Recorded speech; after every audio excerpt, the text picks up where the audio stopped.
네, 골로새서 3장 12절에서 4장 1절이고요. 먼저 14절까지 교독합니다. 그러므로 너희는 하나님이 택하사 거룩하고 사랑받는 자처럼 긍휼과 자비와 겸손과 온유와 오래 참음을 옷 입고 누가 누구에게 불만이 있거든 서로 용납하여 피차 용서하되 주께서 너희를 용서하신 것 같이 너희도 그리하고 이 모든 것 위에 사랑을 더하라. 이는 온전하게 매는 띠니라. 아멘. 자, 앞에서는 어떤 얘기가 있었냐? 자신을 위해서 살다가 복음을 위하는 새로운 삶을 살게 된 자들이 그리스도인이고 그리스도께서 나타나실 때 영광 중에 나타날 자들이라 말씀을 했어요. 자, 그러므로 하나님의 택하심을 받은 자란 복음을 위해서 사는 자를 의미하고요. 그래서 복음을 위해 사는 자가 거룩한 자라는 거고요. 또 이렇게 거룩한 자가 하나님의 사랑을 받는 자라는 거죠. 또한 그러므로 사랑과 자비와 선의와 겸손과 온유함과 오래 참음은 무엇을 위한 것인가? 그것도 복음을 위해서 이러라는 것이지 무조건 잘해주고 무조건 맞춰주고 무조건 참으라는 의미가 당연히 아니겠죠. 자, 그러니 13절에 비난하고 책 잡을 것이 있더라도 용납하고 피차 용서하라는 것은 이것도 그리스도께서 용서하고 받아들이신 것처럼 회개한 자에 대한 용서로서 복음을 위하는 자들에 대한 용납과 용서를 의미하는 것이지 아무나 용서하고 받아들이다가는 복음이 피해를 당하고 교회가 오염이 되고 말 거예요. 자, 그래서 이 말씀은 복음을 위하는 새로운 삶을 사는 자들끼리는 과거의 죄나 복음에 관련 없는 흠이나 비난받을 일에 대해서는 서로 용납하고 피차 용서하는 대범함을 보이라는 말로 이해해야 하겠습니다. 자, 그러니까 기준을 복음을 위하는 자이냐 아니냐로 구분하라는 의미인 거예요. 15절에서 17절을 교독합니다. 그리스도의 평강이 너희 마음을 주장하게 하라. 너희는 평강을 위하여 한 몸으로 부르심을 받았나니 너희는 또한 감사하는 자가 되라. 그리스도의 말씀이 너희 속에 풍성히 거하여 모든 지혜로 피차 가르치며 공면하고 시와 찬송과 신령한 노래를 부르며 감사하는 마음으로 하나님을 찬양하고 또 무엇을 하든지 말에나 일에나 다 주 예수의 이름으로 하고 그를 힘입어 하나님 아버지께 감사하라. 아멘. 자, 그리스도의 평강과 번영을 주는 그리스도의 복음이 너희 마음을 주장하고 다스리게 하여 복음을 위해 한 몸처럼 움직이게 하려는 것이 하나님께서 복음으로 너희를 부르신 이유이며 이것이 하나님께 감사함을 표현하는 것이라는 말씀이에요. 자, 그리스도의 말씀이 풍성하게 거한다는 것은 하나님의 지혜로운 모든 말씀을 가르치는 것, 그것을 의미하겠고, 그래서 또 서로에게 성경적인 것이 무엇인지 나누거나 권면하는 자가 된다는 것을 의미하는데요. 이것이 바로 시편 같은 것을 노래로 부르며 하나님의 말씀을 말하고 권면함으로 하나님을 찬양하는 것을 의미하고 그리스도를 힘입어 그리스도의 이름으로 하나님께 감사함을 표현하는 일인 거죠. 다 복음을 위해서 이러라 라고 말하고 있는 거예요. 18, 19절을 교독합니다. 아내들아 남편에게 복종하라. 이는 주 안에서 마땅하니라. 남편들아 아내를 사랑하며 괴롭게 하지 말라. 아멘. 자, 남편이 복음을 위해서 사는 자라면 아내는 당연히 남편에게 복종을 해야 되겠는데 이때에도 물론 남편이 더 똑똑해야 하죠. 그래서 일반적으로 이러라는 거지 모든 경우에 또 모든 상황에서 모든 안건에 대해서 복종하라는 건 아니죠. 자, 그래서 일반적으로 남편이 복음 위하는 자이면 아내가 남편에게 복종을 하는 것이 맞다는 것이고 남편은 또 아내가 복음을 위하는 자이면 사랑해야 하고요.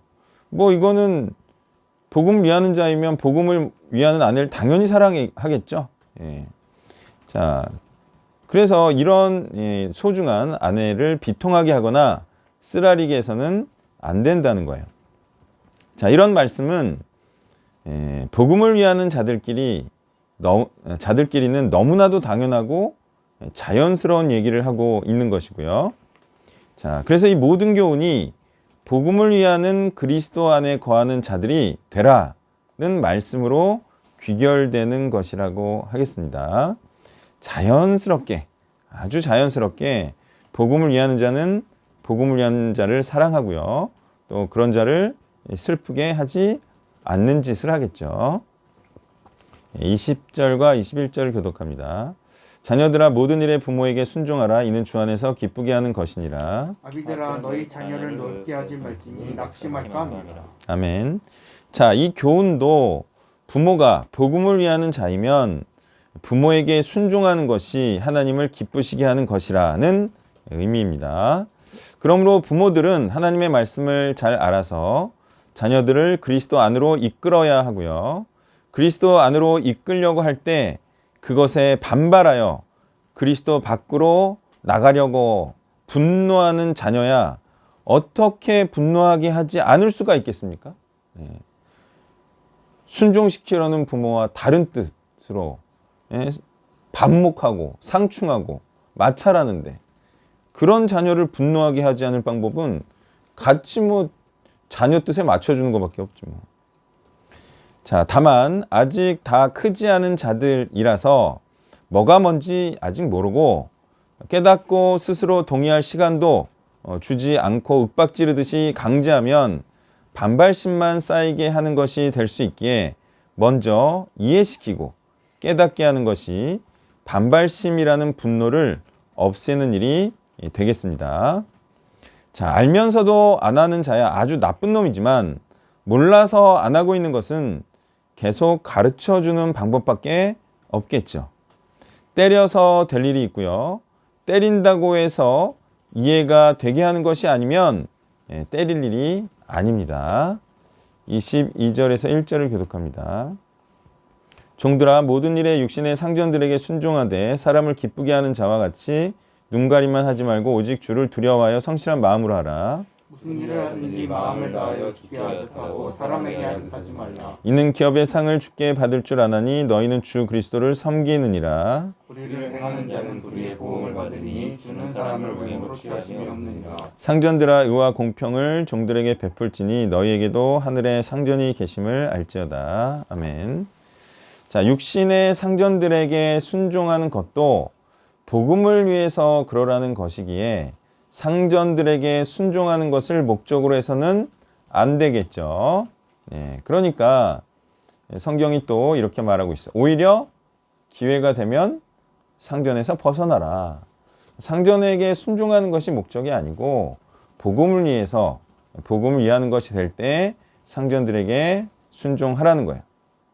자, 이것은요. 뭐든지 성실하게 행해야 인정을 받고 또 인정을 받아야 복음을 전할 기회를 얻게 되기 때문이죠. 종이면 상전이나 동료 종들에게 복음을 전할 좋은 기회를 갖고 있는 것이기 때문에 종에서 벗어날 수 없는 종의 상태이면 열심히 일해서 인정받는 자로 복음을 전해야 아무래도 복음을 들으려고 하지 않겠습니까? 직장에서 개판을 치면 그 사람이 전하는 복음은 아무도 들으려고 하지를 않을 거예요. 자, 그렇지만 직장인들은 종에서 벗어날 수 없는 자들은 아니고요. 1세기가 아니죠. 본인이 자발적으로 이제 종이 된 거죠. 그래서 종에서 벗어날 수 없는 자들은 아니고 다만 종인 자들은 두 개를 다 잘해야 하는 신세에 처한 거예요. 자, 종들은 육신의 상전들에게 순종하지 않는 행위로 복음을 위한 어떤 효과도 일으키지 못하는 불의한 자가 되지 말라는 거예요. 잘못 행한 대가를 반드시 치르게 될 것이라는 거예요. 그러니까 오히려 복음이 세상 일을 하기 싫은 대충 그냥 하는 그런 변명의 구실이 될 수 있다. 그렇다고 해서 뭐 그런 사람들이 뭐 복음을 잘 행하는 것도 아니고. 자, 그래서 상전들은 공정하고 올바르게 종들을 또 대해야 한다는 거예요. 왜? 하나님께서 궁극적인 상전이시기 때문에 하나님이 바로 너 상전을 대하듯이 종들을 대하라는 말씀이에요. 먼저 이 모든 말씀은 하나님께서 사랑하시는 자가 되면 그때는 종들을 어떻게 대해야 하는지를 성령께서 알려주실 거예요. 자, 그러니 중요한 것은 무엇입니까? 바로 이 거룩한 마음, 즉 복음을 위하는 마음부터 품으라는 말씀이에요. 자, 말씀을 정리하면요. 결국 복음을 위한 마음을 품어서 복음을 위하는 자로 살라. 또 복음을 위하는 자를 사랑하고 또 복음을 위하는 자를 만들기 위한 삶을 살라. 이런 말씀이죠. 자, 이렇게 하면 자연스럽게, 다시 말해 복음을 위하는 거룩한 마음을 품으면 아주 자연스럽게 이런 말씀들을 지킬 수가 있는 거죠. 네, 이 메시지 주세요. 골로새서 3장 1절에서 11절 말씀이고 먼저 1절에서 4절까지 있습니다. 그러므로 너희가 그리스도와 함께 다시 살리심을 받았으면 위의 것을 찾으라. 거기는 그리스도께서 하나님 우편에 앉아 계십니다. 위의 것을 생각하고 땅의 것을 생각하지 말라. 이는 너희가 죽었고 너희 생명이 그리스도와 함께 하나님 안에 감추어졌습니다. 우리 생명이신 그리스도께서 나타나실 그때 너희도 그와 함께 영광 중에 나타나리라. 아멘.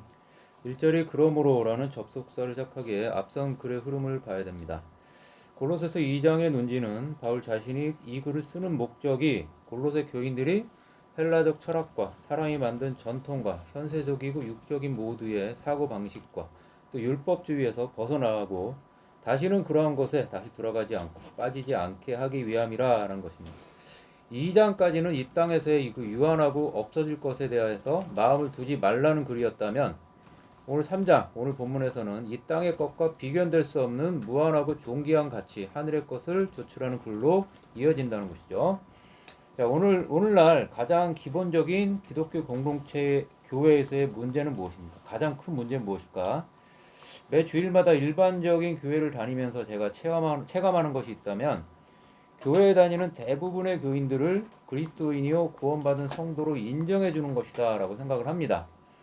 하지만 그렇게 인정하려면 최소한 그리스도인으로서의 보여줘야 할 무언가가 있다는 것인데 그런 취지에서 바울은 1절과 같이 말합니다. 골로새 교인들아 너희가 진정 그리스도와 함께 예전에 죄된 너희를 십자가에 못 박았다면 그리스도인으로 거듭난 존재가 되었다면 앞에서 말한 이 땅의 철학과 초등학문과 율법주의와 같은 세속적 가치관, 삶의 방식을 버리고 하나님 나라 복음을 위해서만 살아야 되지 않겠느냐라는 것이죠. 과거 제가 다니던 교회에서 자주 이렇게 말하던 장난처럼 말하던 유행어가 있었습니다. 그 교회는 어떤 교인이나 성도란 단어를 안 쓰고 서로 제자라고 칭했는데 야 제자가 제자다워야 제자지 제자답지 않으면 그게 제자냐라고 서로에게 얘기했다는 것이죠. 그러니까 교회에 조금만 다녀도 제 집사의 직분을 주고 성도라 칭하는 요즘이라 해도 진정한 성도로서의 증명됨은 땅의 것이 아닌 저 하늘의 것, 위의 것만을 위해서 살아가는 모습이어야 된다는 것이고 그러한 자가 진정 그리스도인이다라는 것입니다. 위의 것을 찾으라는 단어는 유명한 단어죠. 제테오, 영어로 시크의 의미입니다. 위의 것을 생각하라. 이 단어는 프로네오인데 생각과 마음을 품고 거기에 전념한다라는 뜻이죠. 그러니까 그리스도인이 되었다, 거듭났다, 구원받을 하나님 나라 시민이 되었다라고 한다면 그 자신의 생각과 마음과 가치관과 언행이 이 땅과 하늘 중 어디를 향하고 있는가라는 보면 된다는 것입니다. 저는 군대에서도 그랬고 공직 생활에서도 그래왔는데 들었던 생각인데 사람이 줄을 잘 서야 된다는 것이죠. 눈앞에 보이는 것에 속지 말고 진정한 왕이 누군지 잘 기억하며 잘 선택하라는 것입니다. 그리고 선택했으면 확실하게 버릴 것을 버리고 취할 것을 취하며 분명하게 행동하라는 것입니다. 대선이 얼마 남지 않은 요즘 뉴스를 보면 무슨 핵관이니 무슨 측근이니 말들이 많지 않습니까? 자신의 생명도 스스로 어쩌지 못하는 사람들을 의지하고 수시로 변하는 세상의 것들에 줄을 대고 사는 것보다 죽음을 이기시고 하나님 우편에서 통치하고 계시는 변함없는 진리이고 가장 높으신 예수 그리스도께 줄을 대고 서는 것이 가장 안전하고 지혜로운 것이다 라고 성경이 말씀합니다. 여러분은 수시로 변하는 것과 변함없는 진리 중 무엇을 믿고 의지하겠습니까? 그 선택이 나중의 영광과 수치를 가를 것입니다. 3절은 왜냐하면 가르라는 단어로 시작합니다. 이 땅에서 자신을 위한 삶을 중단하고 하나님 나라와 의를 구하는 복음만을 위해 살아가야 하는 이유가 무엇인가? 그것이 구원받아서 영원히 사는 길이다 하는 것이죠. 사탄이 지배하는 악한 이 세상에서는 오히려 하나님 나라를 위해서 살아가는 그리스도인이 죽음의 길을 선택하는 것처럼 보이지만 사실은 영생이라는 히든카드가 바로 복음을 위한 삶이라는 것이죠. 그리스도의 재림의 때 그 숨겨진 영광이 드러날 것이다 라는 것이죠. 성경과 역사와 수많은 복음 증거자들이 신뢰할 만한 증거를 통해서 알려졌던 것이고 믿는다라는 것은 이것을 정말 눈으로 보듯이 확신하고 나아간다는 것이죠. 그리스도께서 다시 오실 때에 이러한 믿음을 볼 수 있겠습니까? 예수님께서 그렇게 물으셨잖아요. 우리는 그때 네 아멘 하고 대답해야 될 것입니다. 그리스도의 남은 고난을 채우는 자, 그리스도처럼 자신의 십자가를 지고 자기 부인의 길을 끝까지 걷는 자가 그리스도처럼 부활과 영광을 얻을 것이니까 땅의 것이 아닌 위의 것만을 마음에 두고 살아야 되겠습니다. 5절부터 12절까지 끝까지 읽겠습니다. 그러므로 땅에 있는 지체를 죽이라. 곧 음란과 부정과 사욕과 악한 정욕과 탐심이니 탐심은 우상숭배니라. 이것들로 말미암아 하나님의 진노가 임하느니라. 너희도 전에 그 가운데 살 때에는 그 가운데서 행하였으나 이제는 너희가 이 모든 것을 걷어버리라. 곧 분함과 노여움과 악의와 비방과 너희 입의 부끄러운 말이라. 너희가 서로 거짓말을 하지 말라. 옛사람과 그 행위를 벗어버리고 새 사람을 입었으니 이는 자기를 창조하신 이의 형상을 따라 지식까지 새롭게 하심을 입은 자니라. 거기에는 헬라인이나 유대인이나 할레파나 무할레파나 야만인이나 수구디아인이나 종이나 자유인이 차별이 있을 수 없나니 오직 그리스도는 만유시오 만유 안에 계시니라. 아멘. 위의 것, 즉 복음이 아닌 땅의 것, 자신을 위한 삶을 추구하는 자들에 대한 예시들이 나오죠. 그리스도의 신부이며 몸된 교회의 지체로서 자신을 그리스도께 드려야 할 사람들이 오히려 세상과 한몸된 자가 되고 창기와 연합하듯이 하고 자신을 위한 삶으로 회개함으로 그 순결을 더럽히며 원초적이고 충동적인 욕망을 따르며 더 많이 축적하고 누리는 것으로 기쁨과 안정감을 가지려는 그런 현상이 2000년 전이나 지금이나 교회를 위협하는 것은 다 똑같다고 느껴집니다. 아마도 이 본문은 마태복음 5장 29절 이하 눈과 손과 발 등의 지체가 너를 죄짓게 하거든 찍어내어버리라는 예수님의 말씀과 연결해서 이해해야 될 것 같습니다. 그리스도의 몸된 교회의 지체로서 사탄의 몸된 지체가 되어가는 한 사람의 삶에 대한 경고이기도 하고 교회의 일원에 대한 경고이기도 할 것입니다. 개인의 삶 속에서든 공동체적인 죄에서든 조금의 타락을 용인하면 전체가 타락할 가능성이 커지고 모두가 지옥 갈 수 있기 때문에 하나님께서는 그러한 것에 진노하신다라는 것이죠. 옛날에 혁신이가 제가 이 마태복음 5장으로 한 메시지를 듣고 제가 그런 말을 했었어요. 수족 같은 내 가족마저 찍어내버릴 각오를 해야겠다. 그 말에 저 옆에 와서 많이 동감을 해주고 말했던 기억이 났는데 그러던 사람도 자신의 욕망을 따르는 것으로 가는 걸 보면 자신을 위한 삶으로의 회귀 욕구는 대단한 것 같습니다. 아마도 그 혁신이에게는 저의 일은 자기 자신의 일 같지는 않았을 것 같고 그냥 남의 일 정도로 느꼈던 것일 수도 있습니다. 우상숭배의 본질이 탐심이라고 말합니다. 과거 저를 괴롭히던 경감궤장이 있었는데요. 그 사람이 하던 말이 있었어요. 난 정말 총경까지만 달면 더 이상 욕심 없다니까요. 그때까지만 좀 저를 도와줘요. 그 인간의 탐심은 여러 가지 모양으로 나타나지만 결국 더 많이 가지고 더 높이 올라가기 위해서 모든 것을 자신을 위해 사용하려는 다른 사람의 삶까지도 자신을 위해 사용하려는 마음이 탐심이라는 겁니다. 이것이 우상숭배와 무슨 관련일까요? 우상숭배는 자신을 숭배하는 것이며 자신을 하나님처럼 세워서 모든 것, 심지어는 하나님까지도 자신을 높이고 부하게 하기 위해서 사용하려는 그 마음과 시도를 말하는 것입니다. 내가 가족을 버리기 힘들었던 마음을 그 당시에 저의 마음 밑바닥까지 들어가 봤는데요. 잘 들어가 보면 가족이 아닌 나를 사랑했기 때문이고 가족이 주는 안락과 행복을 잃기 싫었던 마음이 있었다는 거죠. 아마 최근 단체를 떠난 사람들도 그런 겉으론 가족을 사랑한다 하지만 그 안에는 이기심이 있을 것입니다. 8절은 공동체 안에 아직 온전한 그리스도인이 되지 못한 자들이 공존함으로 생겨나는 악을 말하는 듯하고 공동체 안에서의 분노, 저주, 악의적인 말들을 중단하라는 권고로 보입니다. 이 중에 노여움이라는 단어는 말로 이렇게 하는 저주를 의미하는데요. 아니 말로 하는 저주가 무슨 효력이 있겠습니까? 더군다나 그 말을 하는 사람이 말을 하는 작작 옳은 말을 하는 사람도 아니라면 발람의 저주가 무슨 효력이 있겠는가라는 궁금증이 들지 않았습니까? 성경을 잘 보면 발람이 결국은 탐심에 의해서 이스라엘에게 큰 상처를 주는데 그런 힌트로 잘 짐작을 해보건대 말로 하는 저주는 어떤 욕이나 악담 정도를 넘는 것 같습니다. 자, 말로 사람을 망하게까지 하는 저주는 가장 큰 저주는 다름 아닌 말씀을 왜곡되게 말하는 것 아닐까요? 지옥에 갈 자들에게 축복을 말한다면 겉으로는 저주가 아니지만 실상은 굉장한 저주의 말이지 않겠습니까? 그런 말들이 다름 아닌 교회에서 공동체 안에서 많이 회자되고 있다면 같이 많이들 지옥에 가지 않겠는가 말입니다. 저 또한 과거에는 이러한 언행으로 하나님의 진노를 받아 마땅한 자였지만 이제는 도저히 그런 말을 할 수 없습니다. 왜냐하면 이제 예전엔 몰랐지만 지금은 알기 때문이죠. 구원받지 못할 자들에게 어찌 구원을 선포하고 잘하고 있다 말하겠습니까? 그 몇 푼의 헌금과 알량한 인간관계 때문에 나중에 몇천 배로 갚아도 못 갚을 믿지는 장사입니다. 9절의 거짓말도 같은 맥락으로 풀어봐야 되겠습니다. 오늘날 공동체 안에서 서로가 서로에게 가장 많이 하는 거짓말은 무엇이겠습니까? 이 불편한 진실에 한번 직면해야 되죠.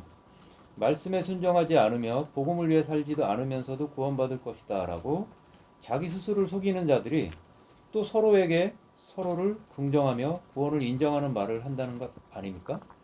이런 일은 교회에서 얼마나 많이 일어나고 있습니까? 저는 예전에 또 이걸 몰랐지만 말씀이 무엇이고 순종이 무엇인지 알고 나서는 그런 말을 낯뜨거워서라도 못하게 되더라는 것이죠. 선배들이 경찰 일을 그만두는 것을 옷 벗었다라고 말을 하던데 저도 그런 의미에서 옷을 벗었어요. 오늘 본문을 보면서 마치 그런 기분이 딱 들었어요. 아, 내가 옷을 벗고 새 옷을 입었구나. 나는 어쩌다 경찰 선교센터를 만나고 또 말씀의 지식을 갖게 되어서 나와 가족만을 살던 그 경찰 옷복을 벗어버리고 사역자로서의 옷을 입어가는가. 다름 아닌 성경을 연구하고 묵상하며 얻게 된 지식 때문이고 그 지식이 전인격적인 변화로 이어진 것 때문이 아니겠습니까? 그러한 변화는 경찰대역을 낳은 수재들이나 순경 공채 출신의 보통 사람들을 구분하지 않았으며 지위고와 신분, 문화의 차이도 사실은 중요하지 않은 것입니다. 정작 중요한 것은 하나님의 말씀과 뜻을 분명히 알고 흔들림 없이 행하는 것이 중요하지 않겠습니까? 또한 그것이 힘들다 하여서 또 예전에 외적 종교의식만 하는 쪽으로 다시 사역을 기울이지 않는 것, 나는 이래서 못하고 쟤는 저래서 못한다고 공색한 변명하지 않는 것이 중요하지 않겠습니까? 왜냐하면 예수님께서는 모두를 구원하기 위해서 모두를 향한 복음을 주시기 위해 그 험한 십자가를 지셨기 때문입니다. 이 땅에서 살면서 하늘의 것을 추구한다는 것은 고난의 삶일 것입니다. 아마도 공동체 안에서 더 큰 어려움과 공격을 받을 수도 있습니다. 그래도 천국 시민답게 그리스도의 순결한 신부로 스스로를 잘 지키고 다른 사람들도 잘 지켜가며 공동체를 지켜야 될 것입니다. 이상입니다. 네, 아멘. 자, 1절에 그 다시 살리심을 받았다. 자, 이게 무슨 의미일까요? 다시 살리심을 받았다. 일단 어떻게 된 거죠? 일단 옛자가 죽었다. 그래서 마치 다시 산 것처럼 되었다. 그러면 무엇으로 다시 살게 된 거죠? 무엇을 만나서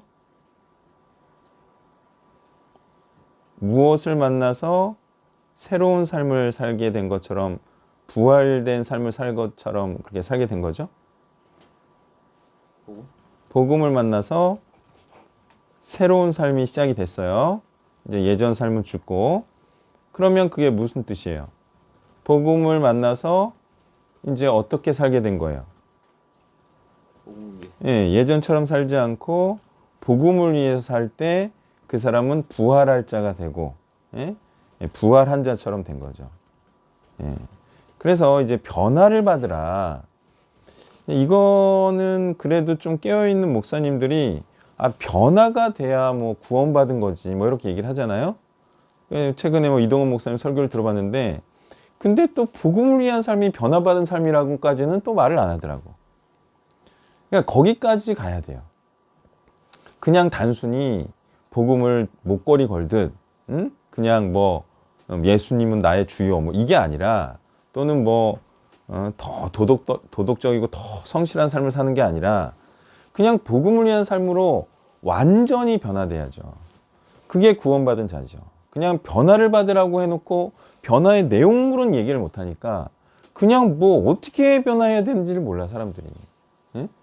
그냥 뭐 사람들한테 그냥 욕먹는 사람에서 욕 안 먹는 사람으로 되는 게 변화되는 줄 알고 하나님 앞에 변화돼야죠.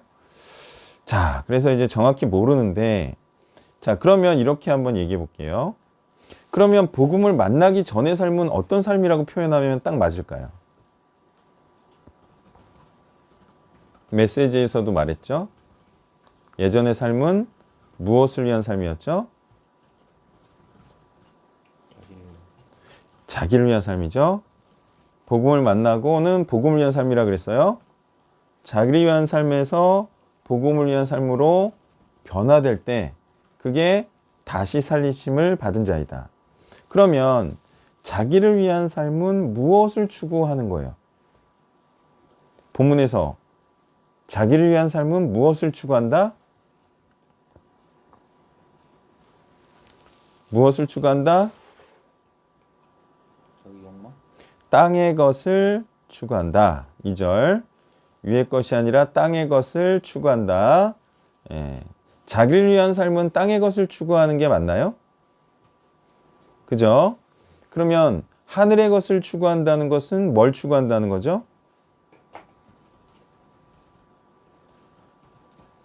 이 땅이 없어지고도 남을 무엇을? 서유가 뭐 말해서 상 탔죠?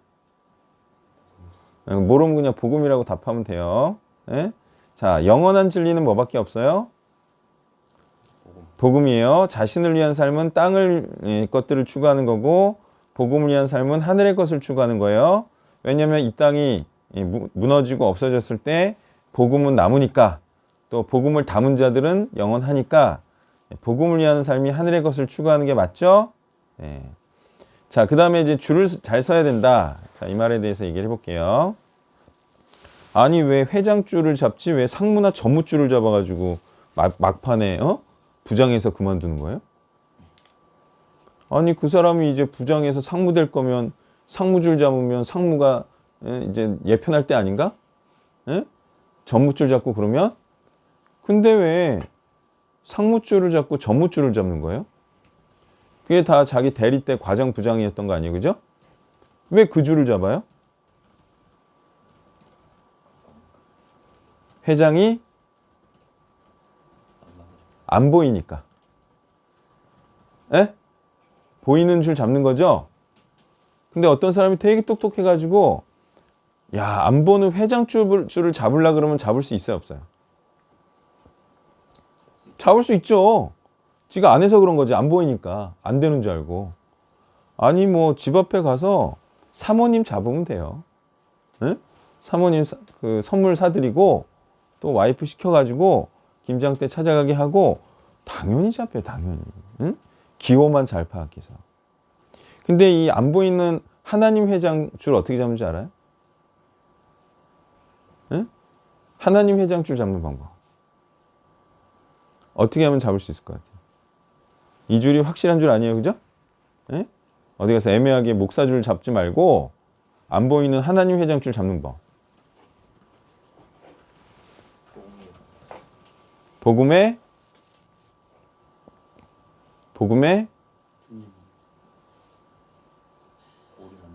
네? 아, 그 정도는 안 돼요. 헌신한 사람 너무 많어. 회장이 눈에 띄어야죠. 네? 아, 그것보다 더 확실한 게 있어요. 복음에 크게 기여한다. 아주 확실해요. 바로 눈도장 찍힙니다. 예? 막 복음 많이 전파하고 있잖아요. 많이 구원해요. 아니 그럼 아니 저 같으면 확실한 줄 잡겠네. 아니 목사 줄 잡지 말고 사역자 줄 잡지 마요. 아 그 뭐 그런 불확실한 줄 잡습니까? 그냥 구원 많이 시켜요. 예. 그러면 되는 거예요. 뭐 어려울 거 뭐가 있어요? 그냥 많이 구원시키면 그게 장땡이죠. 예. 어렵다고 안 하면 얻는 게 없어요. 자, 이제 5절에서 12절을 보면 이제 음란과 더러움과 욕정과 욕망과 탐심이 나옵니다. 자, 이것을 일컬어서 뭐라고 말하고 있냐면 이건 우상 숭배다라고 말하고 있어요. 자, 이 이제 단어들을 한번 보시면 자, 음란과 욕정과 욕망과 탐심. 이 정확히 말하는 게 뭐예요, 이게? 왜 이런 짓을 하죠? 자신을 즐겁게 하려는 거죠. 단기간 내. 그죠? 그리고 이 땅에서만. 그래서 이 땅의 것을 추구하는 것을 일컬어 성경이 음란하다. 음란하게 세상을 위한다. 뭐 이렇게 표현을 하잖아요. 이것을 이제 우상숭배라고 하면서 자신을 기쁘게 하고 즐겁게 하는 거기 때문에 자아숭배라고 하는데, 자, 이 자아숭배는 사실상 더러운 것인데 크게 두 개의 더러움으로 나뉩니다. 1더러움과 2더러움으로 나뉘죠. 뭐 어렵지도 않아요. 자, 이 두 개가 뭐죠? 너무 간단합니다. 뭐 세상적인 것을 위한다, 음란하게 뭐 세상을 위한다, 뭐 자신을 기쁘게 한다, 자아를 숭배한다. 뭐 그냥 딱 두 개예요, 이거는. 뭐예요?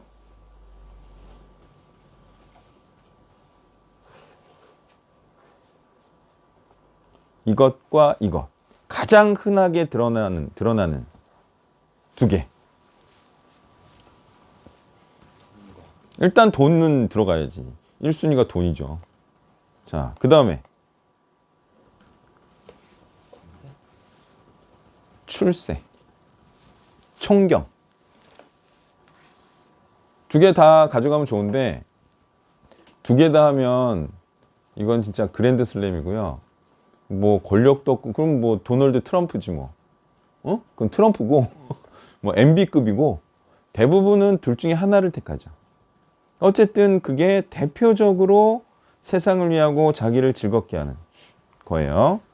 자, 그러면 출세를 좀 더 알아듣기 쉽게 말하면 뭐죠?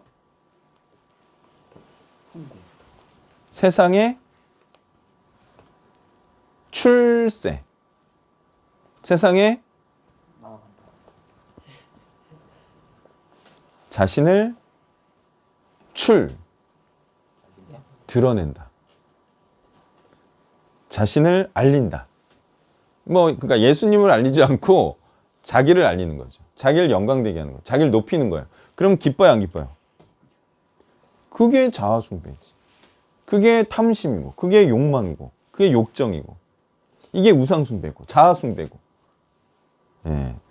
그래서 사람들이 그렇게 자신을 막 드러내고 싶어 하죠.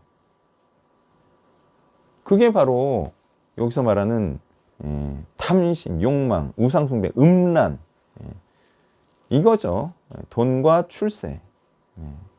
그런데 이 두 개의 특징이 뭐냐? 어디서 잘 살려고 하는 것이냐는 거죠. 그죠?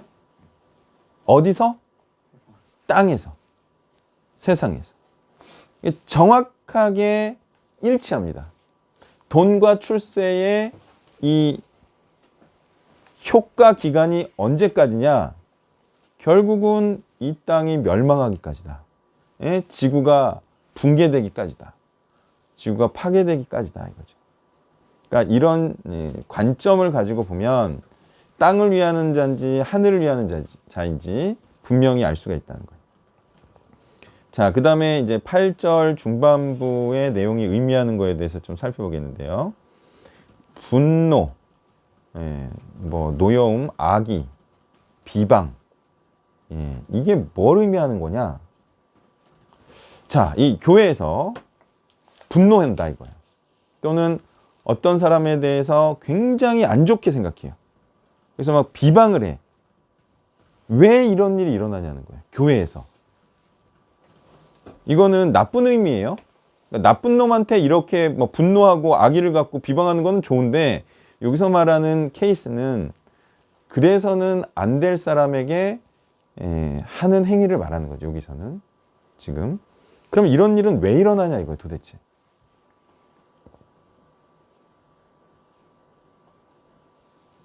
이거는 아무래도 비방받을 사람이 아닌 자에게 하는 거거나, 그죠? 그렇게 드러내놓고 비방을 해서는 안 되는 경우에 대한 얘기예요. 아니 뭐 이단이면은 뭐 악이고 뭐고 분노고 뭐고 뭐 비방이고 뭐고 다 해야지. 목사고 뭐고 다 일어나가지고 이단이면 내쫓아야죠. 그런 경우 아니고 이렇게 해서는 안 될 사람 또는 이 정도로 해서는 안 될 사람에게 이렇게 하는 경우가 있다 이거예요. 교회에. 그러니까 어떤 경우에 이런 시츄에이션이 발생하냐 이거예요. 예를 들어 드릴게요. 예를 들어 드릴게요. 자, 이준석이 지금 자기 당에서 그러면 돼야 안 돼요. 지금 대선이 지금 70일 남았는데 지 집안에서 지가 선대위원장 뛰쳐나오면 돼야 안 돼요. 나 몰라라 하고. 뭐 정권 뭐 이렇게 바꾸기는 나 몰라라 하고 나오면 돼야 안 돼. 근데 왜 나왔냐 이거예요. 대선 후보가 계속 무시하니까. 그러니까 왜 나왔을까요? 교회에서 그러면 안 되지. 응? 이준석이가 교회에서 그러면 안 되지. 자기 정당에서 그러면 안 되지. 자, 왜 그런 마음이 이렇게 일어났을까요? 누굴 막 비방하고, 그죠? 그런 마음이 왜 일어났을 것 같아요? 아직 젊은 친구라 그런데 참아야죠, 그런 마음. 대의를 위해서, 그죠? 복음을 위해서, 그죠? 왜 그랬을까를 한번 생각해 보라는 거예요, 제 말은. 충분히 그럴 수 있어요, 젊은 친구는.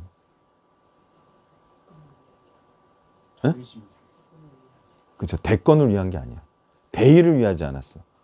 그러면 누구를 위한 거예요, 이게? 그러면 누구 입장에서 생각한 거예요? 자기가 무실당한 거예요. 응? 그러니까 기준과 입장이 뭐였어요? 자기였어요. 교회에서 그러면 안 돼. 응? 정당에서도 그러면 안 돼. 교회에서는 자기가 무시를 당하더라도 그 무시당한 걸로 인해서 오히려 복음을 위해서 내가 부끄러운 듯, 응? 내가 그냥 아무 일이 없었던 듯 이렇게 나가는 게 맞는 경우에는 그렇게 해야 돼요. 근데 이제 자기가 비방을 당해서 그렇게 교회에까지 피해를 주면서 나가는 것이 이런 일들을 발생시키는 거예요. 결국은 이제 자기 입장에서 이렇게 이제 분노하게 되면 뭘 생각하지 않냐면 복음을 생각하잖아요. 예? 그러니까 최근에 나간 이 씨 그 친구도 이제 결혼할 여자가 어쨌든 불리한 입장에 비난받을 입장에 처하니까 같이 감정이 이입돼서 복음을 비난하고 갔잖아요. 아니, 복음에 피해를 주고 갔잖아요. 그러니까 그게 이제 냉정하게 생각했을 때 자기가 잘못했다는 걸 알고 죄송합니다를 했지만 그거는 뭐 피해를 되돌려야 사과를 내가 받지. 그러니까 이제 냉정하게 생각하지 못한 거예요. 자기 입장. 그죠? 그러니까 20대 중반의 신학생 여자 입장에서 생각을 하니까 뭐 별의별 소리를 다 한 거죠. 그런 것 같아요? 아닌 것 같아요? 지 입장에 생각했다고. 아니 40대 중반의 사역자 입장에서 한 거하고 이제 막 전도사 돼서 교회 사역할 때 흠 잡히면 안 되잖아요. 그런 입장에서 너무너무 불안해 막. 이게 막 너무 범죄 같아 막. 에? 그런 것 때문에 그런 생각을 가지고 비난한 거하고 지금 어떻게 해서든 정말 우리가 원하는 걸 하려고 그렇게 하는 거에 대해서 40대 중반 사역자가 풍부한 경험을 가지고 한 거하고 그렇게 갑자기 그렇게 그쪽 편을 든 거죠. 그러니까 자기 입장에서 사람들이 많이들 생각하죠. 그때도 복음을 생각해야 돼요. 성숙하게. 아무리 자기가 무시를 당하고 그러더라도 전체를 생각하는 마음이 있어야 된다 이거죠. 많이들 이런 함정에 빠질까요? 어떨까요? 교회에서도. 복음을 위하다가도. 그렇죠? 많이 빠진 함정이에요, 이게. 자기가 무시를 당하면 뭐 이것저것 없어. 이것도 없어, 저것도 없어. 그죠? 뭐 법정도 없어요, 그냥. 뭐 국회도 없어. 자, 이제 식당들이 정말 죽게 생겼잖아요. 그러니까 어떤 식당들이 생겼다는 거예요. 자기 입장에서. 이제 이 규례를 어기기 시작했어. 응? 그리고 시간도 이제 왜 이래 주구나 저래 주구나. 근데 참 그걸 보면서 야 진짜 어려움의 끝까지 갔구나 이런 생각이 들면서도 올바른 생각은 뭐예요? 그러면 그럼 제재를 그러면 안 해야 되나? 국가가? 어때요? 제재하니까 바로. 그러니까 자기 생각이 무너진 거예요. 아니 자기 입장에 충분히 우리도 이해하지. 우리도 그런 식당이 많아지길 원하지 사실. 근데 이성적으로 생각해야죠. 아무리 그래도 그런 식으로 하다 보면 국가가 그러면 제재할 수 있는 어떤 힘을 잃어. 그럼 오미크론이 이제 복음이 아니라 오미크론이 지배하는 세상이 되는 거예요. 그렇게 했어요, 안 그렇게 했어요? 아무리 어려워도 이성은 지켜야죠. 응? 아니 그러면 국가는 그럼 풀어주라는 얘기인가? 풀어줄 수가 없잖아요, 국가가. 그러면 나중에 국가가 나중에 더 큰 비난을 받아요. 예. 그러니까 백신도요. 국가 입장에서는 맞으라고 할 수밖에 없어요. 부작용이 많더라도. 물론 그 세기는 강도를 할 수 있지만 그건 우리가 이해를 해야 돼요. 아니 저도 지금 부작용 때문에 안 맞으려고 버티고 있는데 나도 얼마나 싫은지 알아요? 이 프레스가?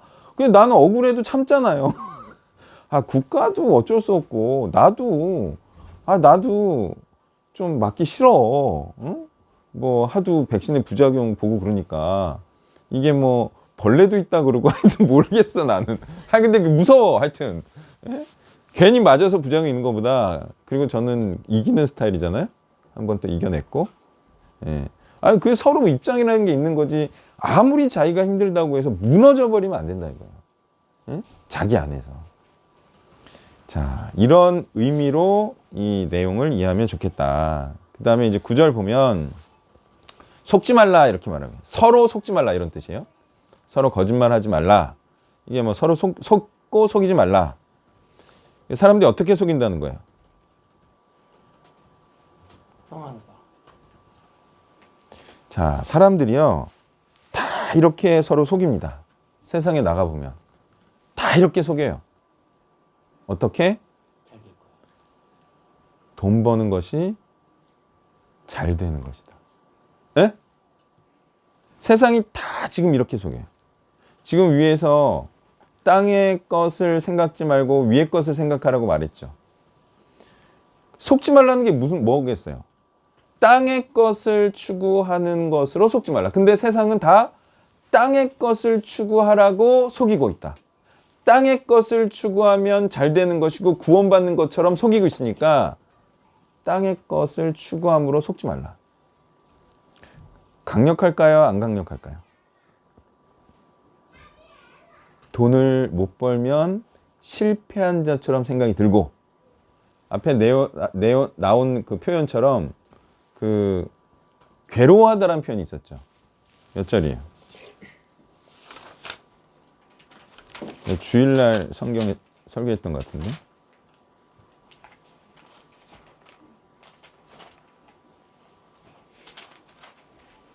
괴로워하는. 예, 그렇죠. 그래서 주일날 설교했죠. 토요일 부분 가지고 24절에 너희를 위하여 받는 괴로움을 기뻐하고. 이게 무슨 뜻이라 그랬어요? 원어적으로.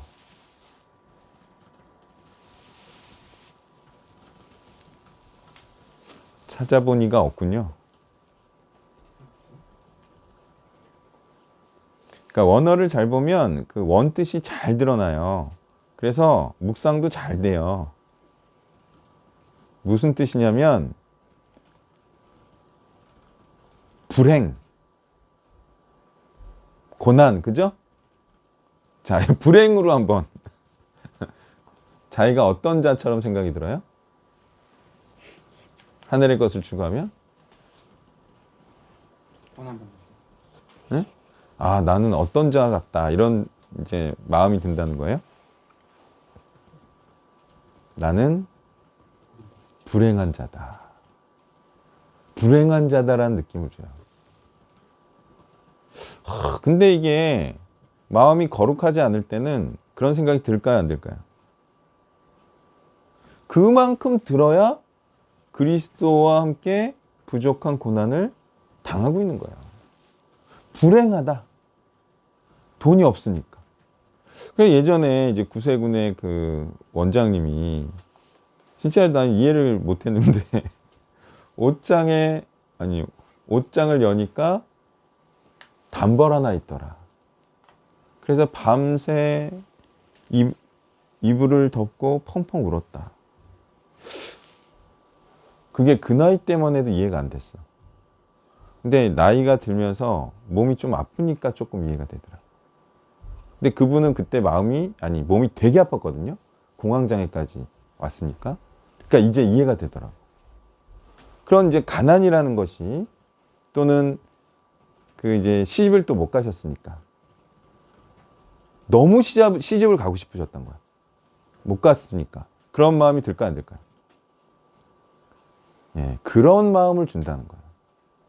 그러니까 사람들이 이쁜 마누라, 멋있는 남편이랑 결혼해서 아기 낳고 따스한 체온을 느끼며 그렇게 늙어가기를 그렇게 소망하는 거죠. 근데 복음 위해서 그렇게 살지 못했어. 아니, 사역만 안 했어도 그래도 그냥 어느 정도 돈 버는 직장 들어가서 그래도 결혼할 수 있지 않았을까요? 근데 왜 그건 생각 못하죠? 자기가 복음을 선택했기 때문에 돈도 못 벌고 꾸미지도 못해서 결혼 못했으니까 그건 하나님을 위한 고난이다. 왜 이런 생각에까지 이르지 못하는 거죠? 그런데 속인다 이거예요. 자꾸 그렇게 돈 없고 처량하고 세상이 알아주지 못하면 너는 정말 불행한 자이다라고 자꾸 세상이 속인다는 거예요. 그런 거에 속지 말라. 굉장히 중요한 가르침입니다. 기억해 두세요. 세상은, 저도 이제 세상에 많이 이렇게 세상을 많이 접해봤지만 딱 그거예요. 세상은 너 돈 못 벌면 넌 구원받지 않은 거야. 이렇게 계속 메시지를 줍니다. 그래서 일단 돈부터 벌려고 하는 거죠. 자, 새 사람이란 무엇이냐? 새 사람은 너무나 당연스럽게 새롭게 들은 복음을 따라 살아야 새 사람이지, 복음을 새롭게 들었는데 그 새로운 복음에 따라 살지 않고 예전처럼 살면 당연히 새 사람이 아닌 거죠. 자, 그래서 이 새로운 삶을 사는 사람이 어떤 사회적 지위나 또는 뭐 민족적인 구별에 상관없이 그냥 그리스도 안에 만유를 품으실 수 있는 그리스도 안에 들어간 자이다. 그리스도의 복음에 따라서 살기만 하면 예수님은 그 어떤 사람도 품을 수 있다. 이런 말씀을 하고 있는데요. 근데 이것도 사실 굉장히 그 세상적인 것과 비교하면 확실히 넘어야 할 세상적인 이론을 넘어야 할 말이에요. 왜냐하면 그 제가 이제 노무사들하고 있잖아요. 노무사들하고 그러면 노무사들이 저를 어떻게 생각할 것 같아요? 나는 또 어떻게 생각할까요? 쟤네들을 이 어린 놈의 새끼들 이게 하여튼 뭐 예의는 바른데 노무사들 그룹은 노무사가 아닌 사람을 어떻게 생각할까요? 다르다고 생각하죠. 당연히. 응? 그러니까 이제 노무사 대표도 내가 민망할까봐 이분은 뭐 경찰대를 나오셨다 이렇게 면을 세워주는데 그래도 노무사하고 나랑 다르지 완전히 벽이. 응? 내가 노무사면 걔네들은 다 후배 아닙니까? 어? 그 내가 무슨 존대야 걔네들한테. 어? 나이 차이도 많이 나고. 근데 내가 노무사님이 아니잖아요. 그러니까 내가 선배가 아닌 거야. 그 그룹이 아닌 거예요. 걔네들은 기수가 있고, 어? 그 나도 예의를 차려주고, 그리고 내가 선배였으면 거기 들어가나? 안 들어가지? 내가 나이가 많은데 차이가 있는 거예요. 차별을 둬야 안 둬요? 둬요, 그죠? 그러면 변호사하고 노무사들은 어떨 것 같아요? 변호사들이 노무사 끼워줄 것 같아요, 어디? 지 그룹에? 한참 무시해야지. 지금 뭐 노무사들이 뭐 행정사들하고 싸우고 뭐 밖으로 투쟁하고 이러잖아요. 변호사들이 보고 뭐라 그럴까요? 뭐 저런 잔챙이들이 뭐 변호사법이나 어기지 마. 에? 노무사법은 너희들 알아서 하고 변호사법 어기면 죽어 이런 거죠. 실제로 변호사법 어기면 어떻게 되는지 알아요? 죽어요. 우리나라에서 힘이 너무 세가지고 변호사법은 어기면 그거는 그냥 막 걸리고 바로 처벌받고 그래요. 그러니까 변호사들의 무리가 굉장히 그 기득권층을 대변하고 있는데 그러면 이 무리가 무리 있잖아요. 뭐 힘도 없고 이제 막 삐약삐약 뭐 해보려고 하는 행정사 그룹하고 이렇게 있으면 이게 홍해바다 갈리듯 갈려요, 안 갈려요? 세상은 이렇게 갈린다 이거야. 아니 여기 보세요.